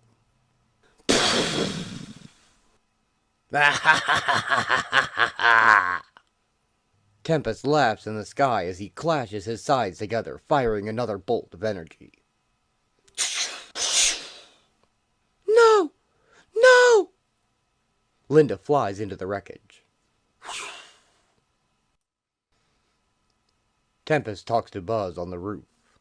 We had a bargain, Buzz. You promised us a fallen angel within a specific term. The term grows short, and default would not be wise. I won't be in default. We want her. We want the promise kept. If you default... I said I won't, alright? And don't bleed threaten me. I said you'd have her, and I meant it. Your tone doesn't match the certainty of your words. You do not have feelings for her, do you? Don't be idiotic.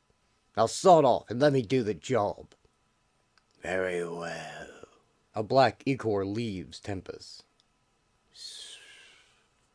Buzz, what happened? Don't ask questions. I've worked too hard to see it fall apart now. Maddie should be in the hospital right now. That's obviously the next... Buzz sees Wally watching them from the street. Tempest, nail that annoying-looking child. I don't like the cut of his jib. Tempest clashes his sides together, firing a bolt of energy at Wally. He swings his baseball bat, knocking the energy back towards Buzz. He narrowly dodges it. Bloody hell!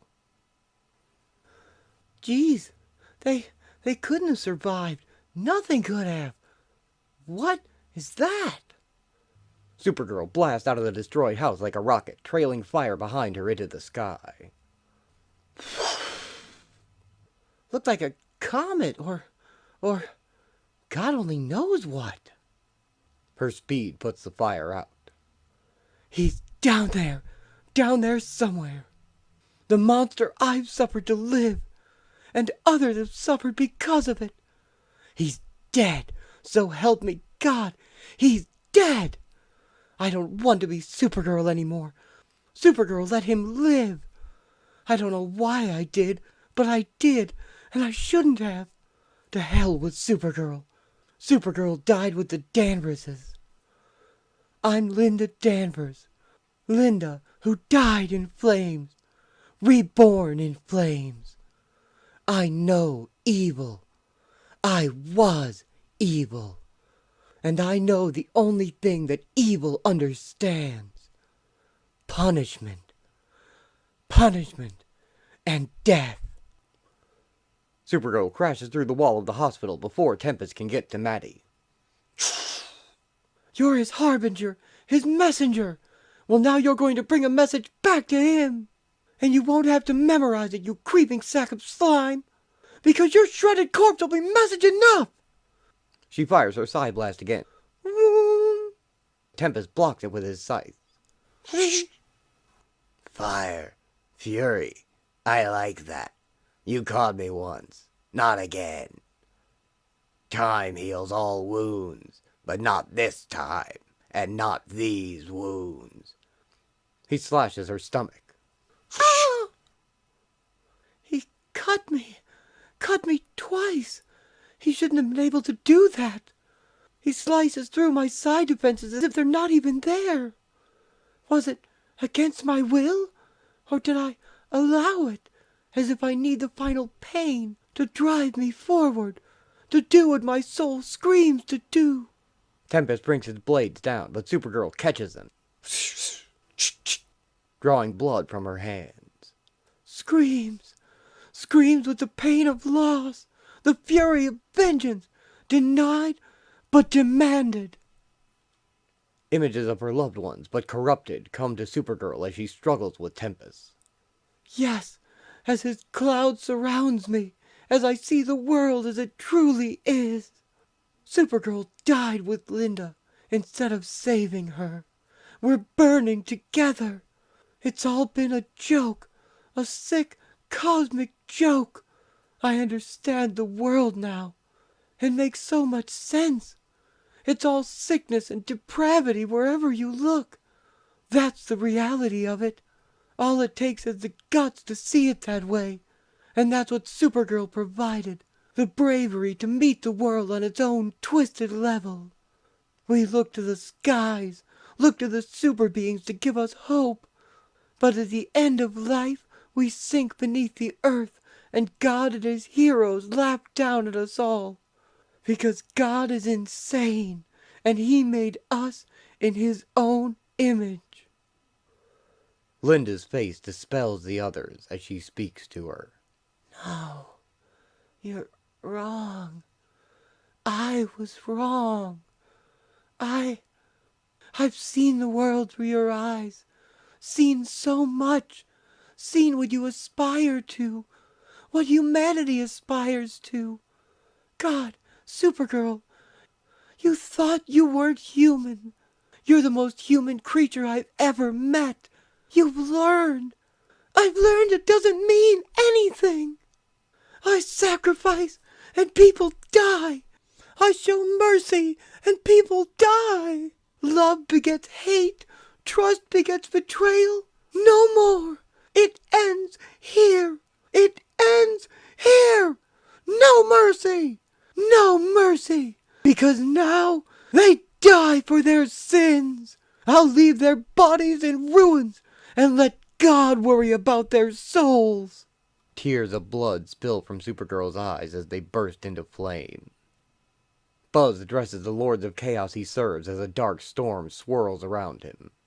She's almost there. She's almost ready. Are you happy now? Are you finally happy? Tampering with a creature like that. It's like painting a mustache on the Mona Lisa. You'll have your angel, Dark Lord. And I hope you choke on her. Tempus flies through a brick wall, followed by Supergirl, her eyes aflame. Keep back. You sound afraid, Tempus. Good. Supergirl floats before a terrified Tempus, arms extended, blood dripping from her palms and spilling from her flaming eyes, as the black ichor swirls around her. Keep back. God, keep back. After what you've done, you ask for God's help? How dare you? She punches him in the jaw, and the blackness spews from it. Supergirl continues to attack him with brute savagery, the corrupted faces of her loved ones cheering her on. That's it, Linda. That's my girl. I saw the potential in you the moment we met.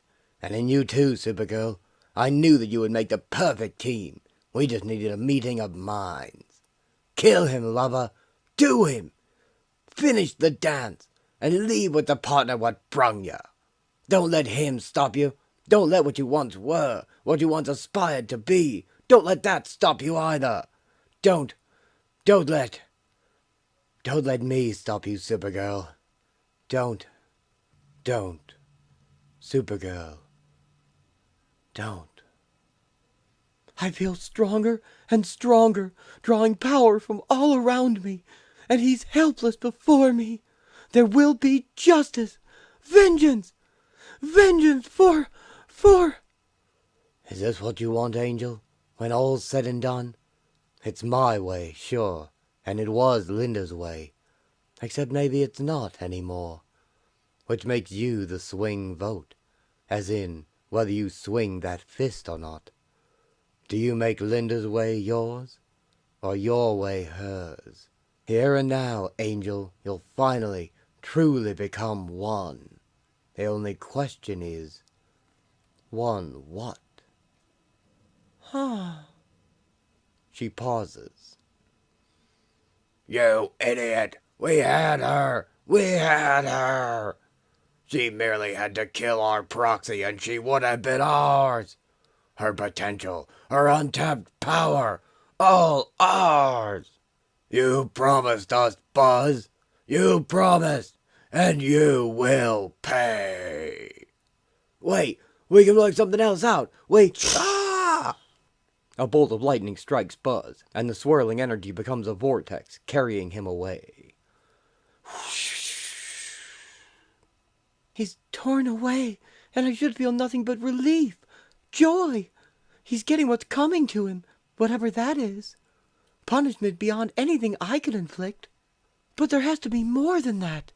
There has to be understanding, and I have to save him. I have to understand. Supergirl flies into the vortex after him. Why? Why? I'm clean out of answers, Angel Love. Sometimes you have to take things on faith. Lightning crashes at its end, and Buzz is gone. Back on the ground, Supergirl lies next to Tempus, transformed back into Richard Malvern. Wally finds them, and the sound of a phone ringing can be heard. Boing. Boing. Oh! Linda wakes up. Dick Malvern? Of course. He was Tempus, enthralled to Buzz. But how'd we get in my apartment? How did... Boing. All right, I'm coming. Jeez. Hello? Dad? Dad? Linda, you're still there? I thought we were having dinner tonight. Are you and Mom okay? Of course we're okay. Yes, the house too. What kind of question is... Yeah, I guess we can make it another night. Fine, sure. Ching. I tell you, Sylvia, Linda is the flightiest girl I've ever known. Completely irresponsible. I know, Fred, but she's all ours, and we have to trust and love her. You make a child, do the best you can, and then just have faith it will all work out in the end. Wally walks off into the sunset, his job complete. For now. The end. There's something to be said for a well-used Deus Ex Machina, no matter the time or place, and I think that's just what we have here. Wally is indeed an avatar of God, or a conglomeration of all gods, as he later puts it. And he did indeed make all the bad things that happened have just been a dream. That's the kind of power gods get to wield in the world of this story, and as you're about to see, it's only the beginning of the trend of characters in this book changing the reality around them. Supergirl would run for 80 issues, and she would undergo many changes of state as the book went on, and I'll cover the most important of those now, in order to give you a sense of the overall nature of the book, and hopefully entice you to read it on your own. And if not that, then at least you'll know what all the different versions of Supergirl presented here are, and how they all ended up. Because that's the other purpose of this outro, is to give a satisfying ending to the character of Matrix Supergirl, and to really do that, there's a lot we have to go over. Don't take that as a bad thing, though. I love this book specifically because of how weird and unique it is. Peter was given free rein to shape his little corner of the DC universe, and he really ran with it. Her first major transformation was her flame wings. Supergirl first manifested them in battle with Despero when pushed beyond her limit, just like Goku when he turned Super Saiyan. Although her wings signified that heaven had recognized her selflessness and had chosen her of one of 3 Earth-born angels who would be important later on in the grander war with demonic forces. Wally genuinely does have a hotline to heaven, and it's made known his judgment was a factor in her being chosen. It is also revealed that a chaos stream runs underneath Leesburg and is the reason reality is thin here, and the supernatural holds more sway than elsewhere. It's a lot like the Hellmouth under Sunnyvale in Buffy the Vampire Slayer, but connected to DC's Lords of Chaos, which count as demons in their war against the Lords of Order, who are the power source for several heroes, notably Dr. Fate. But as I said, Leesburg is sort of in its own little plane of reality, and Supergirl's allies will all come from here. She had very little interaction with the outside DC universe during this run. The first of those allies, and actually another of the 3 Earthborn Angels, is Comet, whose identity is a mystery at first, and is even thought perhaps to be a horse, since they do share a name with the Silver Age Supergirl's pet superhorse, Comet. But that's just a little joke of Peter's, and Comet's identity turns out to be a female comedian named Andy, whom Supergirl dates for a short time. Andy was a jockey who was injured badly and rebuilt by a mad scientist with horse DNA, granting her the ability to transform between human and this alien-looking form and to move at super speed and use super strength. Until Andy is mysteriously kidnapped, and she has disappeared for now. Supergirl was then confronted with her first evil duplicate, her own form of Bizarro, and it's all the discarded proto-matter from when she merged bodies with Linda in the first issue, grown into a body and with some sort of sentience and malicious intent for being thrown away. She attacked the townspeople until she was stopped by Supergirl, and then she attacked her, re-merging their bodies together. The police were completely helpless, their guns meant nothing to this evil Supergirl, and their bullets all came flying back at them. Superman thankfully arrives to oppose her and keep the people safe from her rampage, while he and Linda's father try to reach the Supergirl and the Linda they know. Inside her mind and heart, the spirits of Linda Danvers and Supergirl connect to one another and merge their spirits as well as their bodies, and flame wings wrap around them both as they summon their inner strength. Suddenly an arm bursts from the corrupted Supergirl's mouth. Linda claws her way out of the proto-matter form as it dissolves around her and becomes a fiery mass of sludge. Superman wraps her naked body in his cape as she transforms to the Supergirl he knows. "You're Linda, I take it?" Sometimes. And other times? She transforms to Supergirl. "Why didn't you tell me? How could you not tell me?" I'm sorry. I should have. I didn't know how. Here, you'll want to put this on before everybody else comes too. Daddy? I was so scared. It's okay. It's over. Fred hugs her, happy that his daughter is alive, even if she is merged with Supergirl. It turns out the person who kidnapped Comet is the 3rd Earthborn Angel with wings of brilliant blue light. She had been misled by earthly agents of the Lords of Chaos, and Supergirl eventually finds Comet and frees her. The 3 Earthborn Angels are finally needed for the larger battle when a huge and powerful demonic entity known as the Carnivore comes through towards the plane of Earth after securing a beachhead in heaven itself. They unite their powers and stand strong against a horde of demons which pour through a gateway. As he turns morality backward with the power of God itself, the angels attack the city Carnivore has created between heaven and Earth. In heaven he is too powerful to attack. The connection to Earth is his weak point, making the Earthborn Angels our best line of defense.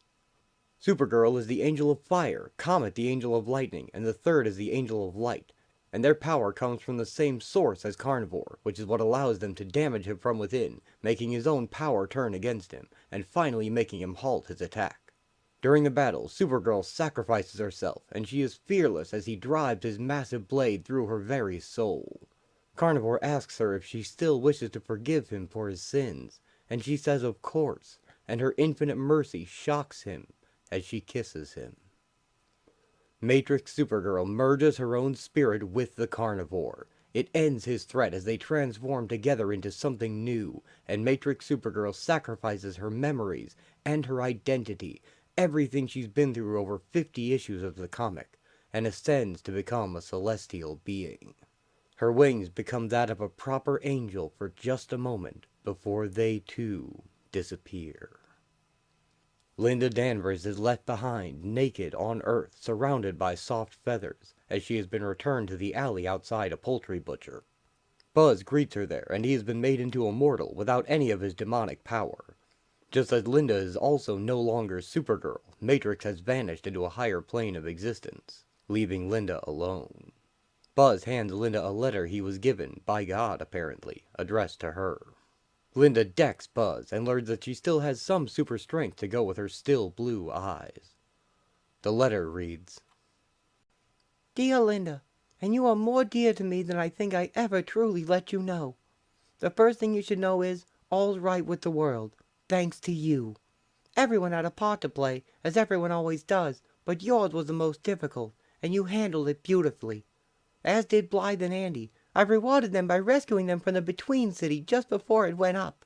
Furthermore, although they remain Earthborn angels, they need never fear their power overwhelming their souls as you did. I felt it the least I could do. Andy is making peace with her mother, and Blythe has her own demons to attend to. I wish them both well. As for Supergirl, well, that's a bit more complicated. The world knows that she died in mighty combat against a foe of unimaginable power. Think of it as an inherited implanted memory, like being afraid of the dark, a retroactive bit of continuity, as it were. She has, I'm afraid, fallen. Nothing could stop that. There is, however, hope, but it won't be easy. You'll have to risk yourself, in the same way that she risked herself to save you. I doubt your parents will be thrilled to see you leave, having just believed they lost you, although, trust me, they'll have more than enough to occupy them in the next few months, especially your mom. And I know you just got a new place with Maddie. Wouldn't want to leave her in the lurch. Might want to send her the rent in advance, because frankly, who knows how long you'll be gone. Well, I know, but who else? Here's the situation. Supergirl exists in a manner of speaking. You'll have to follow the chaos stream to get to her. The stream flows much further than you ever thought.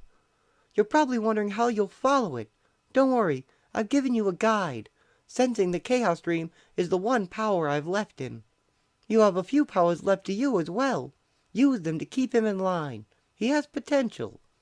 Just like a lost girl named Linda once did.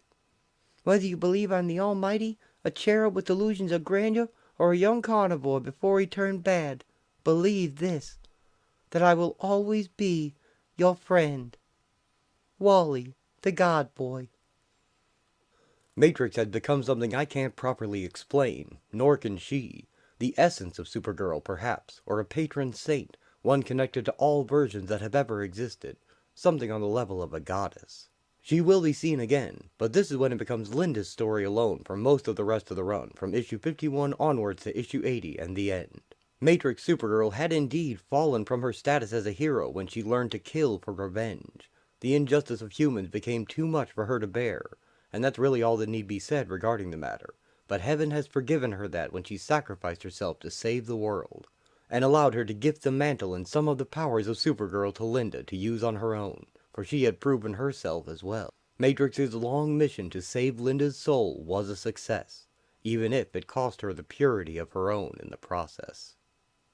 Soon, Linda is called into action by circumstance when the multiplying villain Riot attacks a mall she's in. Linda runs into a hip fashion store and steals a blonde wig, a white S-Shield shirt, and red boots, matching the look of the popular young version of her currently on the Superman animated series in the real world. And the new Supergirl makes her debut. She retains 1/8 of her strength, speed, and can jump roughly 1/8 of a mile, and this is considered to be about the power level of the original Superman at the time of his first publication. Faster than a speeding bullet, more powerful than a locomotive, able to leap tall buildings in a single bound, and nothing less than a bursting shell could pierce his skin. This change made the book interesting on the level of superpowers and action once again, a sharp turn towards more realistic fights than supernatural or metaphysical battles. Eventually, a mad scientist employed by Two-Face cloned Linda's Supergirl, and she met and fought with her own Bizarro clone. Their fight was inconclusive, and she did not dissolve or die as most Bizarro clones do, and she would become more important later on. As this new Bizarro Supergirl was the one to eventually find Matrix Supergirl, entombed in a sarcophagus of flame in a realm not quite physical, created by an ancient witch. Matrix Supergirl was awakened and used by the witch to fight Linda's Supergirl while Buzz and Mary Marvel watched from the sidelines. Linda expressed her feelings of inadequacy as they struggled. The witch used the corrupted spirit of Matrix to resummon the carnivore demon, but Matrix became her true self and regained control, joining the fight alongside Linda. Carnivore grabbed Matrix and she dropped her flaming sword, but Linda picked it up and cut off the arm holding her. Buzz used the witch's own ritual knife to kill her. Being a demon still, he is the only one there permitted to kill another demon, and together with the Supergirls they banish the carnivore back to demonic realms once more. Or perhaps to oblivion. Buzz then fades away to face judgment by his own kind. Wally appears long enough to heal and revive Linda, before also vanishing. Linda awakens to find Matrix has transformed into a radiant new form with flaming wings. She tells Linda she has been reborn as well, and given back what measure of power Matrix is able to give her, and she has been restored to her pure angelic self with the carnivore demon truly banished, and her soul finally redeemed. However, reality has not come back together without a hitch, and a rocket containing the original Kara Zor-El now streaks through the galaxies of this universe in the present day. In issue 75, the original Supergirl, Kara Zor-El, makes her modern debut. She doesn't know she's in the wrong era, and has no way to get back in any case, so the world simply has 2 Supergirls until the end of the series. Fans loved this version, and this was a fun time for Supergirl fans of older times and new alike. One final celebration of the character and all her incarnations before the book ended with issue 80, mostly to clear the way for the current version of Supergirl, this universe's modern Kara Zor-El, who would arrive in the pages of Superman Batman after this run concluded. This was an editorial decision. As far as I know, this book had never been lacking in sales, the reason most comics get cancelled. The Spectre, who is at this time Hal Jordan, the Spirit of Redemption, comes to Linda and tells her that the timeline is now broken because Kara is meant to die during the crisis, and she doesn't belong here. The only solution is to return her to her proper time, but she begs not to go if she's just going to die. To try and spare her, Linda makes the ultimate sacrifice, getting in Kara's rocket and going back in time in her place, leaving Kara to continue to be the Supergirl of the modern day. Linda Supergirl emerges from Kara's rocket and is met by Superman in the past. She fumbles her way through her introduction and assumes her place in history, but changing it to suit herself right from the start by going public with her existence. And Superman announces her to the world with a large display in a parade. 3 years pass as Linda fills in for Kara, having adventures with her flying horse Comet and her superpowered cat Streaky, and overall enjoying the simpler, more innocent time, especially her life with Clark. So much so that they even fall in love. Superman reveals that he always knew she wasn't being upfront about being his cousin. He could tell she wasn't Kryptonian, and knew right away she was wearing a wig. But he played along to find out her game, thinking her a possible enemy in disguise. But over time, he saw the goodness in her, and dropped his suspicions, enjoying his life with her as well. She tells him the truth, and that he's meant to end up with Lois, but Clark tells her that he doesn't love Lois. He loves Linda. And they kiss. They even get married, and her wedding gown has the S-shield on it. It's a joyous affair for all the gathered superheroes, the bride and groom, really everyone but Lois, who prays that it's a dream, a hoax, or an imaginary story. 8 more years pass in relative bliss and harmony, and together Superman and Supergirl have a daughter. All seems to be going well, when one day, the Spectre returns. Linda sends her daughter away so they can talk alone. The Spectre tells her that she did not change the main timeline as they had hoped might be possible. Instead, she has created an alternate universe, and its existence now threatens all of reality as the crisis approaches. For the true timeline to once again be unified, Kara must be rescued from a villain who intends to use her in the situation to bring about the end of reality, and it falls to Linda to save her. She strikes a deal with the Spectre that her daughter will survive no matter what, and he agrees to save her and weave her into the new timeline, somehow. Linda hugs her one last time, and says goodbye. Linda breaks into the villain's lair and frees Kara, defeating him in the end. She and Kara are then returned to the moment in time when Linda first replaced her, and given the chance to set things right. Linda asks Kara if she trusts her, and she does, with her very life. Linda then knocks out Kara and places her back in her rocket, which then blasts off again, back into space, with its many mysteries. Linda confronts the villain responsible for bringing Kara here, and giving her the chance to live her life. She asks him why he did it at all, and he says that it was worth a try, and then he vanishes. And with that, he was gone, and Linda was alone. More alone than she'd ever been in her life. She stood there for a time, waiting for the Spectre to return. He didn't. She waited for her child to be brought to her. She wasn't. Emotionally numb, she went home and learned her mother was in the hospital, having given birth. Her heart dead within her, she went to visit, more from obligation than interest. Linda, come in. Meet your baby brother. He's got a ton of hair. I'm so jealous. We finally decided on a name. And she saw the baby, and suddenly an entire portion of her life made moderately more sense. Hiya, Wally. How did you know? We just decided. And where's Kara? Linda had known a young boy named Wally who claimed to be God. He disappeared. Through this rebirth, it was almost as if someone were trying to convince her that all was right with the universe. And, as if to reinforce it, that night she had dreams. Dreams that seemed more than mere dreams, but instead divine revelations. She saw her daughter cruising the byways of space in some nameless time or reality, eternally filled with the joy of youth. Her daughter has been sent 700 centuries in the future, and greatly resembles the extremely powerful robotic Supergirl seen in a special issue during DC 1,000,000, so it can be assumed she has replaced the robot in the timeline, and went on to have endless adventures of her own. And Linda of Leesburg saw Kara as well, in her proper place, with vague, dreamlike recollections of their time together, shaping her seemingly random choices. I want to call myself Linda Lee. And when she awoke, she knew they were the truth, designed to bring her solace. They did, in some measure, but in greater measure, they didn't. She'd experienced too much, lost too much. She'd lied to people whom she'd come to love more than anything, and they were gone, and she was still there. Clark is reading Linda's final letter to Lois. It filled her with hate, but nowhere to put it. She couldn't hate the identity of Supergirl, because it meant too much to her. So instead, she hated Linda Danvers for failing to live up to the high standards that the S had set. Oh, Clark. And so she left, to look for a place where lack of conscience and a cold ember instead of a soul could be pluses rather than minuses. Please, I beg you, do not look for her, because she has no wish to be found. But don't mourn her fate, please, because for a time, she touched something truly great. She wants you to have the contents of this box. Please remember her fondly as someone who had a good run, longer than some others. No regrets. Love, a friend. Lois looks in the box to find Linda's skateboard.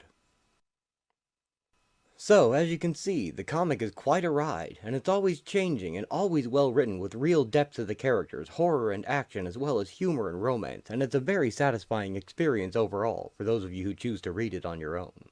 I hope you've enjoyed this remembrance of Matrix Supergirl, and Linda Danvers as well, and I think it's a proud part of the longtime character's legacy, honored in the modern day by the television version carrying on the name of Linda Danvers, and the selfless and heroic qualities of Matrix Supergirl. Well, that'll do it for this one, so take care out there. And as always, thanks for watching.